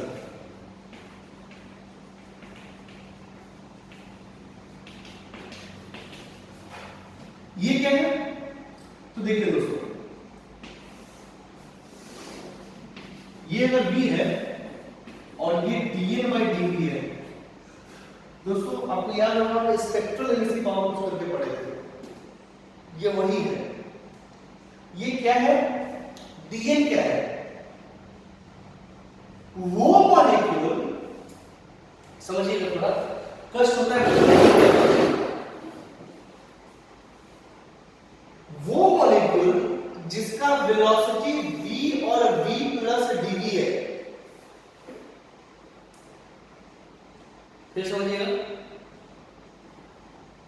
उतना नंबर ऑफ मॉलिक्यूल, जैसे कैप्सूल है, उतना नंबर ऑफ मॉलिक्यूल जिसका वेलोसिटी v और dv के बीच में है, v और v प्लस dv के बीच में है। जैसे मान लीजिए कि 100 मेरे पास पार्टिकल है, ठीक है, उसमें 10 पार्टिकल का वेलोसिटी 10 मीटर पर सेकेंड, और जैसे देखा जाए मेरे पास 100 पार्टिकल है, 100 पार्टिकल, उसमें जो 10 पार्टिकल है उसका वेलोसिटी 10 मीटर पर सेकेंड और dv, मतलब इतना प्लस dv, और 10.00001 मीटर पर सेकेंड। ठीक है, तो इसके बीच में पार्टिकल कितना है? 10। तो dn/dv क्या होगा? तो dn हो गया आपका 10 और dv कितना हो गया? पॉइंट dv कितना है? This minus this, that is 0.000001। ये है आपका dn/dv। ठीक है, ये एक्सपेरिमेंटल है, कोई मतलब ऐसा नहीं, लॉजिक बाद में समझ में आता है। तो उन्होंने क्या, जैसे स्पेक्ट्रल एमिसिव पावर डिफाइन किया था ना, वैसे ही है। ठीक है, तो उनका ग्राफ जो है कुछ ऐसे आया है। ठीक है, क्योंकि एक गैसियस मॉलिक्यूल में जो वेलोसिटी रहता है बहुत सारे रहते हैं। ठीक है, हम लोग तो एवरेज निकाल के, आरएमएस निकाल के काम कर लेते हैं। ठीक है, बट उसमें बहुत सारे वेलोसिटी, जैसे कि हमने रेडिएशन में पढ़ा कि एक टेम्परेचर एक पर्टिकुलर वेवलेंथ रहता है, तो आंसर नहीं क्या बहुत सारे रहते हैं? तो आंसर हां, बहुत सारे, राइट है, बहुत सारे। बट हमको जो काम का है, वो तो इतना ही है दोस्तों। काम का क्या है देखिए, अब जैसे इसको कर लेते हैं, जैसे मान लीजिए कि ये ठीक है, यहां मान लीजिए v है और ये क्या है दोस्तों? dv। तो v प्लस dv मतलब dv स्पीड, ठीक है, मान लीजिए dv, अगर इसका हम एरिया ले तो क्या देगा, तो dn बाय डी, एरिया के लिए मल्टीप्लाई करना पड़ेगा दोनों में, तो dn by dv into dv, मतलब इतना वेलोसिटी कितना है dv, dv से dv कट गया तो क्या है dn, मतलब इसका एरिया क्या देगा, नंबर ऑफ पार्टिकल, क्या देगा, नंबर ऑफ पार्टिकल। अरे याद है ना इंटीग्रेशन, ग्राफ का एरिया मतलब इसको और इसको मल्टीप्लाई करेंगे तो ग्राफ का एरिया आएगा ना, तो ग्राफ का एरिया मल्टीप्लाई करेंगे तो क्या आएगा dn, तो dn आएगा, तो dn क्या है, नंबर ऑफ पार्टिकल जिसका वेलोसिटी v और v प्लस dv के बीच में है। आई बात समझ में, तो ये है दोस्तों, खैर इसका काम खास, इसका एरिया क्या देता है dn, नंबर ऑफ पार्टिकल्स। अब कहने का मतलब है कि मैक्सवेल ने जो निकाला वो क्या निकाला कि dn इज इक्वल टू, तो ये बड़ा सा एक्सप्रेशन है, उसको याद रखने का कोई जरूरत नहीं है, मुझे भी याद ले लेता हूं। जो रिलेशन है वो है 4 पाई n, आपको ऐसे भी मिल जाएगा पेज नंबर 20 में, 4 पाई n m by 2 pi kt, m by 2 pi kt ये बोल्ट्जमैन कांस्टेंट है, का power 3/2 v square e to the power minus mv square by 2 kt, mv square by 2 kt into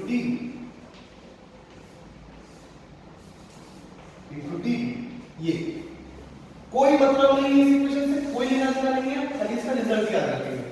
ये याद रखने की कोई जरूरत नहीं है, जो इससे आता है वो याद रखेंगे, ये कुछ कोई खास बात नहीं है, आपको एग्जाम में आएगा ही नहीं इससे, ठीक है, ये किसी कर्व का है नहीं, ये इनका एक्सपेरिमेंट था, अपना एक्सपेरिमेंट के हिसाब से ऑब्जर्वेशन निकला, उस हिसाब से ग्राफ निकला।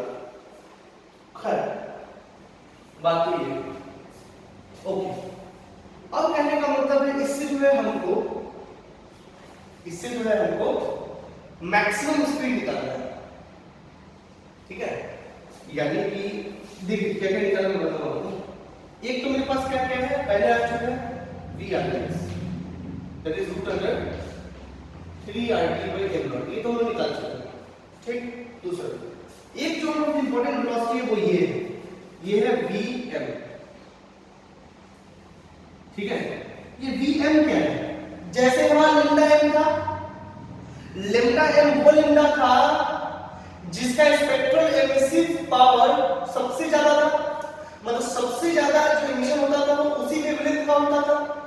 उसी तरह ये वेलोसिटी है दोस्तों, वो वाला वेलोसिटी जहां पे मैक्सिमम नंबर ऑफ मॉलिक्यूल होते थे, मतलब देखा जाए 100 में से मेरे 80 मॉलिक्यूल का जो वेलोसिटी था वो था 50 मीटर पर सेकंड, ठीक है, मतलब उसमें आप उठाएंगे, अगर मान एक कंटेनर है जिसमें मैक्सिमम पार्टिकल्स का वेलोसिटी, जैसे मान लो कि उनका 100 पार्टिकल है, समझो 100 पार्टिकल, ठीक है, जिसमें 80 पार्टिकल के पास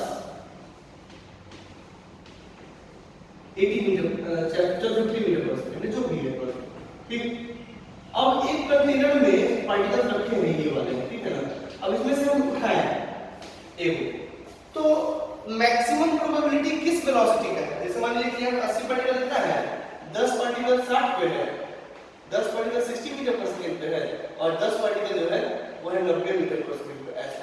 तो हम जो एक पार्टिकल उठाएंगे, ठीक है, तो सबसे ज्यादा प्रोबेबिलिटी किसका है, 50 मीटर पर सेकंड आने वाले का, 90 का या 60 का, तो जाहिर सी बात है दोस्तों 50 का।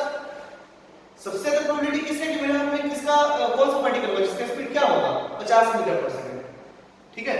तो ये है dm, so this is what velocity of maximum probability,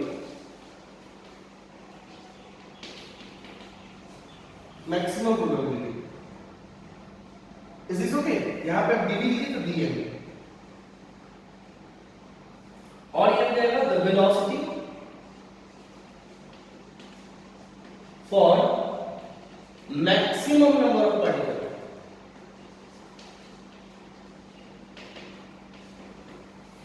ठीक है।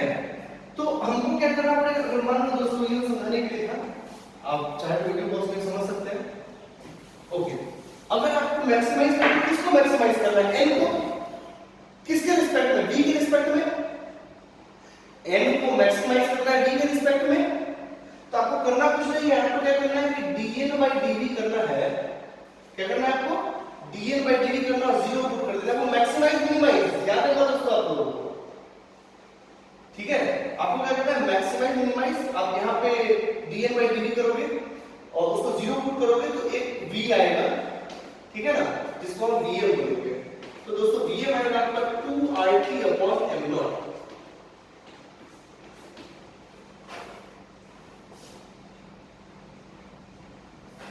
RT/m0। Is this okay? Okay. एक तो वेलोसिटी हो गया vm, एक हो गया v rms। तीसरा क्या है दोस्तों, तीसरा होगा v एवरेज, ठीक है। कई बार गूगल में ऐसे भी नोट करते हो, ठीक है, ये वही फोपचा होता है, ठीक है, ये तीनों सेम है। अब ये पूछ दिया गया तो v एवरेज निकालने के लिए क्या करेंगे दोस्तों, v एवरेज निकालने के लिए दोस्तों आपको पता है, जैसे मान लीजिए कि क्लास में 20 बच्चों को 80 मार्क्स आए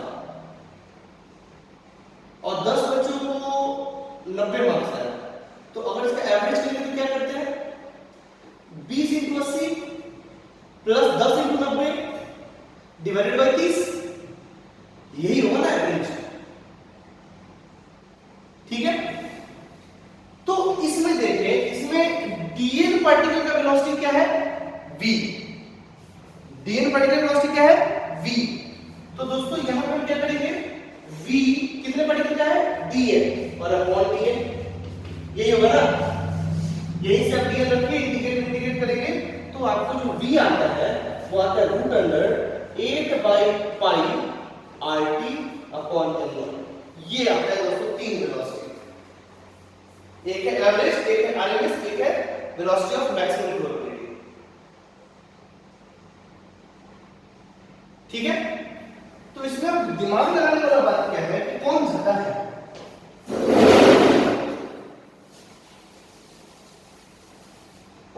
देखिए यहां पे मेरे पास तीन वेलोसिटी आ गया, vm जो कि हो गया 2RT/m,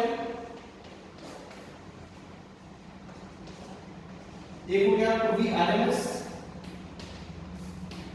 जो कि हो गया 3RT/m, और एक हो गया दोस्तों v फोपचा या फिर v average, that is 8RT/π। Okay, तो नोट करें इसे।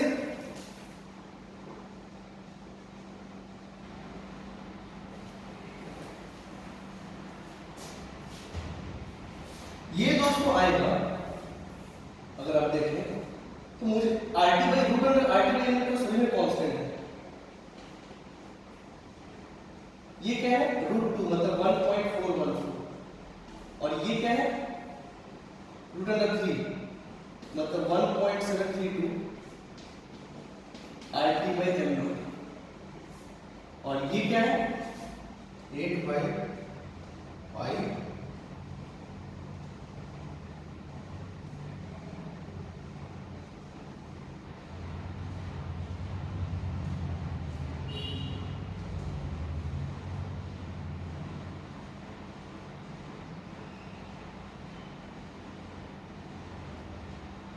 यह है दोस्तों 1.5 या 1.6 √RT/m0,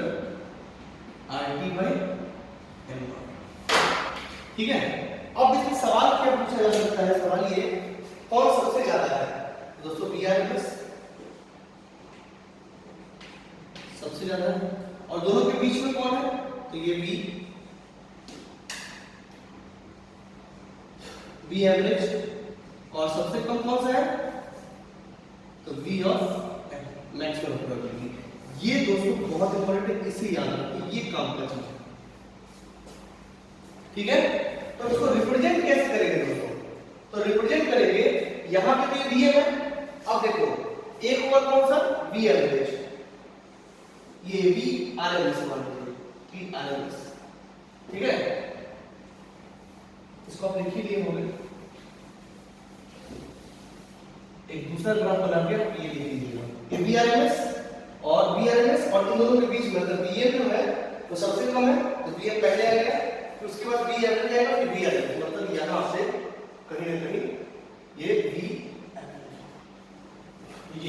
ये डिस्ट्रीब्यूशन कर्व आप याद कर लीजिए और ये सीक्वेंस है वो याद कर लीजिए।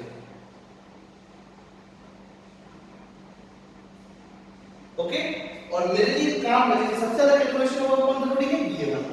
तो ये तीनों बस क्वालिटेटिवली याद रखें और मुझे जो काम है वो है VRMS, मेरे पास जितना भी रिलेशन आएगा उससे कम होगा इसमें VRMS। Okay, so video pause करके लिख लीजिए।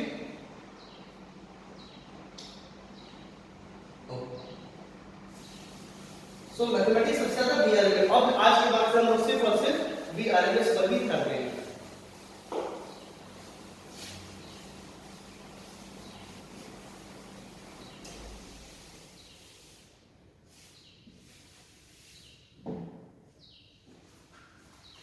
Okay, so now so VRMS क्या होगा? VRMS हो गया √3RT by m0। अच्छा दोस्तों, आपसे कोई पूछ ले कि R जो यूनिवर्सल गैस कांस्टेंट है 8.314 जिसका वैल्यू है और वो होता है जूल पर मोल पर केल्विन। अगर आपसे पूछ जाए इसका ऐसे ये डाइल्यूशन फॉर्मूला निकाले तो निकाल सकते हो, खास बात नहीं, ठीक है ना। ये हो जाएगा m(N2)T-2 अपॉन मोल या फिर मोल, दोनों से डिपेंडेंट है, खास बात नहीं है, और अपॉन केल्विन, टेंपरेचर के ही होता है। तो क्या हो जाएगा mF2T-2 mole inverse K inverse. ये इज दिस ओके? तो ये आप देख सकते हैं, खुद से भी खास बात है। ओके ओके, अब यहां बात करते हैं थोड़ा। मान लीजिए इसको कैसे कैसे लिखे, R 8.314 m0 को किसमें लिखे, kg में लिखे, ग्राम में लिखे, सारी चीजें VRMS में किसमें चाहिए, मीटर पर सेकंड में। तो देखें इसको कैसे यूनिट्स निकालते हैं, इसका R किसमें होना चाहिए। तो देखिए मान लीजिए R 8.314 में डालते हैं, ठीक है, तो स्टूडेंट हम यूनिट्स की बात कर रहे हैं, इसमें किसमें डालना चाहिए R is equal to what, joule. Joule क्या हो गया दोस्तों, तो हो गया आपका न्यूटन मीटर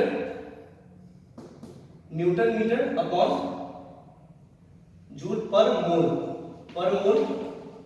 और केल्विन, ठीक है। और दोस्तों टेंपरेचर का हो गया केल्विन और m0 फिर अच्छा m0 को किस में रखें, अगर मान लीजिए ग्राम में रखते हैं, अगर हम ग्राम में रखते हैं, ठीक है, तो इसको क्या करना पड़ेगा, ऐसे ना केजी में रखिए इसको, ठीक है, ज्यादा बेटर है क्योंकि न्यूटन में केजी फंसा हुआ है। निकालते हैं, अब देखिए न्यूटन हो गया KG metre square kelvin upon mole, ठीक है, और ठीक है, और यहां पे आ गया मोल, और ये क्या है दोस्तों, ये केजी पर मोल है, ये यार केजी पर मोल, तो मोल ऊपर चला जाएगा क्योंकि वो तो एटॉमिक मास होता है ना, तो पर मोल होता है, तो मोल ऊपर चला गया, फिर आ गया मोल केल्विन इनटू केजी, ठीक है। तो के से के खत्म हुआ, मोल खत्म हुआ, और ये हो गया केजी से केजी खत्म हो गया, और यहां एक सेकंड स्क्वायर में तो था, तो अगर आप ऊपर में करेंगे तो मीटर पर सेकंड आएगा। दोस्तों एक चीज याद रखें कि यहां पे यानी कि R 3RT अपॉन m0 किसमें होना चाहिए, अगर हम R को लिखते 8.314 में तो ये भी kg होना चाहिए, ठीक है, सबसे पहली बात। अब m0 को क्या होना चाहिए, kg में। अगर इसको ग्राम में रखना है हमको, अगर इसको ग्राम में रखना है तो 10⁻³ से मल्टीप्लाई करना होगा, और ये ऊपर जाएगा तो क्या बन जाएगा 3 × R फिर किस में लेके चलेंगे 3 टू द माइनस 2 को मल्टीप्लाई करो तो 8.314 तो बन जाएगा 8314 टी और अपॉन m नॉट। तो दोस्तों एक चीज याद रखिए, if m naught is in gram, m naught is in gram जो कि जनरली अवेलेबल होता है m नॉट ग्राम में, तो दोस्तों हम लोगों को r करना पड़ेगा, तब r करना पड़ेगा 8.314 लिखिएगा गलत हो जाएगा और वो भी आंसर में मौजूद होगा तो आप लोग गलत करके चले आएंगे। ये बात आंसर देना है उस समय 8314 लेके चलेंगे, 8314 ये ग्राम में, तो ये है जूल पर ग्राम पर मोल। ठीक है दोस्तों, तो इसको आप देखिए, वीडियो पॉज करिए, लिखिए और इस बात को ध्यान रखिए, इसको हम लोग न्यूमेरिकल्स भी करेंगे थोड़ी देर में। ओके, सो फ्रेंड्स इस पे एग्जांपल देखते हैं। जैसे सपोज करिए अगर हम आपसे पूछें, एक क्वेश्चन है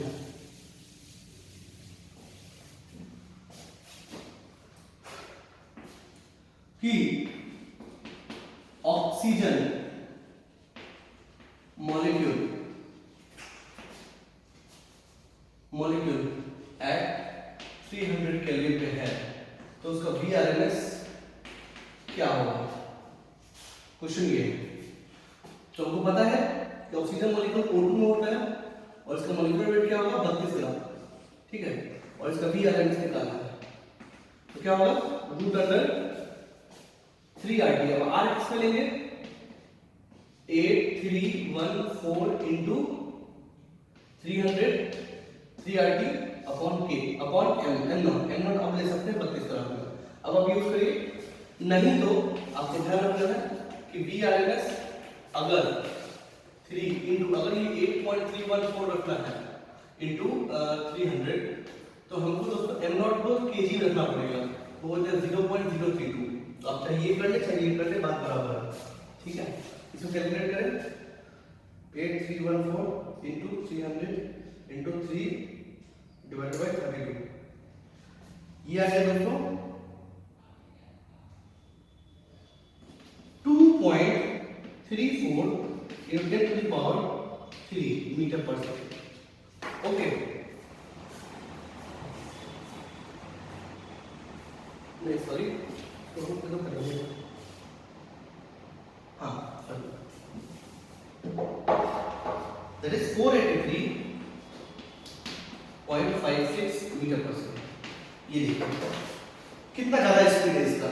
अब बोलोगे सर नेट वेलोसिटी, ये वेलोसिटी स्पीड है नेट वेलोसिटी 0 होता है ना दोस्तों, तो ये नेट स्पीड है, आरएमएस स्पीड है, ठीक है, 483.56 मीटर पर सेकंड। आप उसको भी करोगे तो यही आएगा, ये बात हम ध्यान रखेंगे, ठीक है।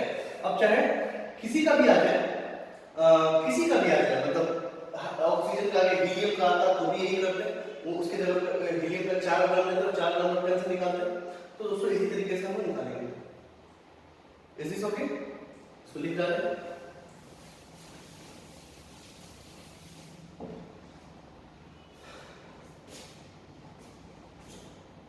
ओके,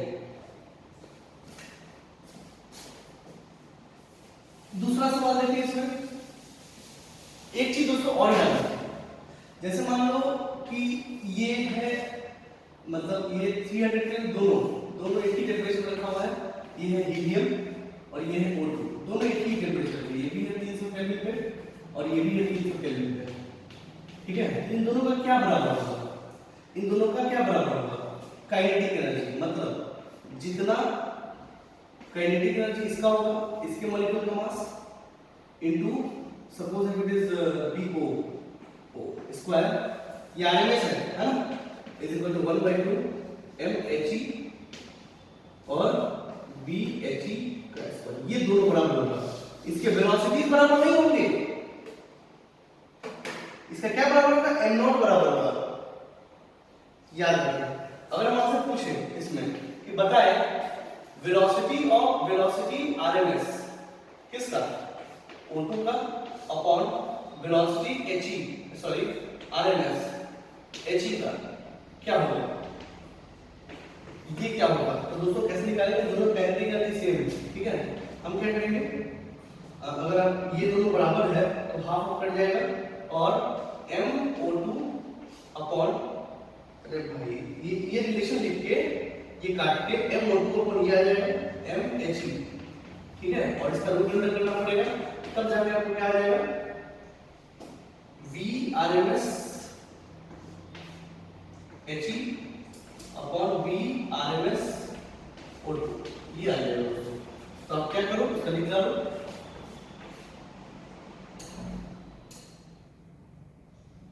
M इसका मोलिकुलर मास कितना होता है 32,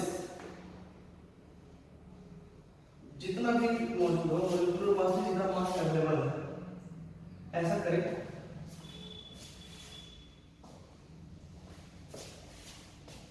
ठीक है, मतलब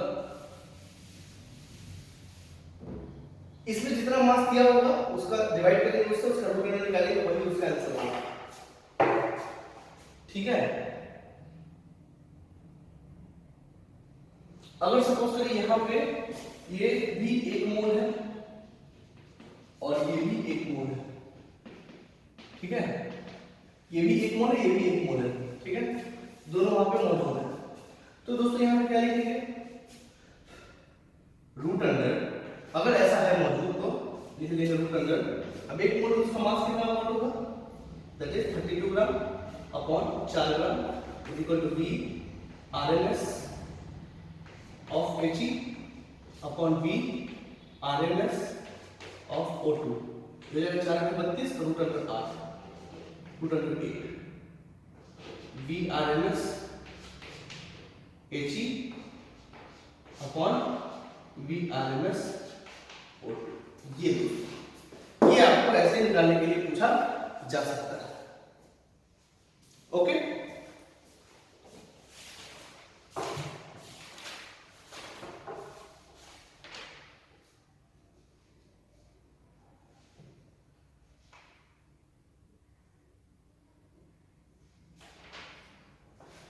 एक क्वेश्चन है दोस्तों इसी के ऊपर, आप पेज नंबर 17 में एग्जांपल नंबर 24.2 देख सकते हैं।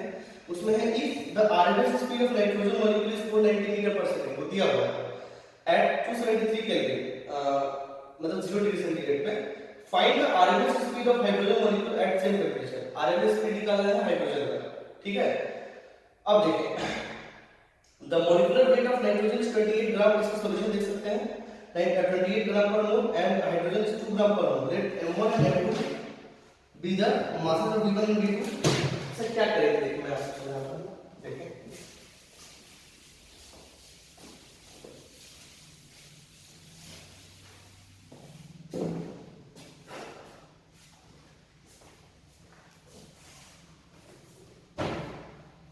if the RMS speed of hydrogen molecule दिया हुआ है at 273 Kelvin, find the RMS speed of hydrogen molecule at the same temperature, ठीक है। मान लीजिए ये है आपको किसका दिया हुआ है, नाइट्रोजन ना, हाँ नाइट्रोजन N2 मॉलिक्यूल, ठीक है, और ये टेम्परेचर 273 केल्विन पे, ठीक है, और दूसरे बॉक्स में क्या है हाइड्रोजन, ठीक है ना, और ये भी है आपको कितने पे T = 273, ठीक है। तो हम जानते हैं कि इसका मास कितना होता है, अगर मास मॉलिक्यूलर मास देखें एक मोल में तो कितना होता है N2 में, ठीक है ना, N2 में कितना होता है, दैट इज 714 14 ग्राम, ठीक है, और मास एक मॉलिक्यूल में कितना होता है, दैट इज 2 ग्राम, ठीक है।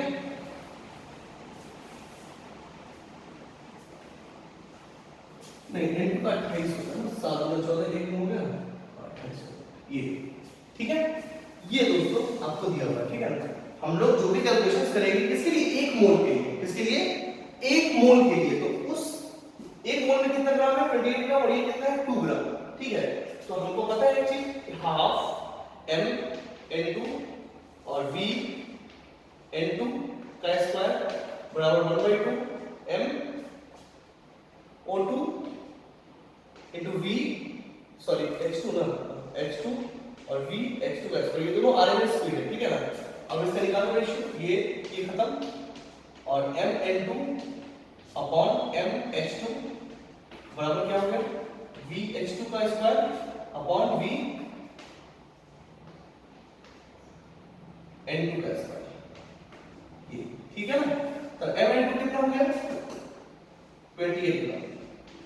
दोस्तों जितना इसमें चाहे कितने ही मास हो, मुझे 1 मोल के मास से मतलब है, ठीक है ना। मुझे किससे मतलब है 1 मोल के मास से मतलब है, ठीक है। जितना मोल होगा फिर उसमें मतलब फिर सारे मॉलिक्यूल जो भी होंगे, सारे मॉलिक्यूल जो भी होंगे उसका काइनेटिक एनर्जी कितना है, टेंपरेचर उसी का मापना है, ठीक है। 28 ग्राम अपॉन 2 ग्राम बराबर, अब इसका रूट कर दोगे ये क्या रहेगा VH2 का स्क्वायर, रूट कर दोगे तो VH2 का स्क्वायर और VN2 का स्क्वायर। अगर हम इसको देखें तो VH2 कितना हो जाएगा दोस्तों, VH2 हो जाएगा root under 14 times V of what N2। अब V ऑफ N2 दिया हुआ है रूट अंडर 14 इनटू इसका VRM कितना दिया हुआ है, दिया 490 मीटर पर सेकंड। कितना हो जाएगा ये रूट अंडर 14 इनटू 490, तो आ गया 1833.41 मीटर पर सेकंड, ठीक है। मतलब 1.8 किलोमीटर पर सेकंड, ये तो ठीक है। तो आप चाहे तो फॉर्मूला भी डाल सकते हैं, फॉर्मूला भी डालेंगे तो VRM बराबर क्या होता है VRT बाय M0, आप इससे भी निकाल लो, दोनों कंपेयर करिए तो आ जाएगा, ठीक है।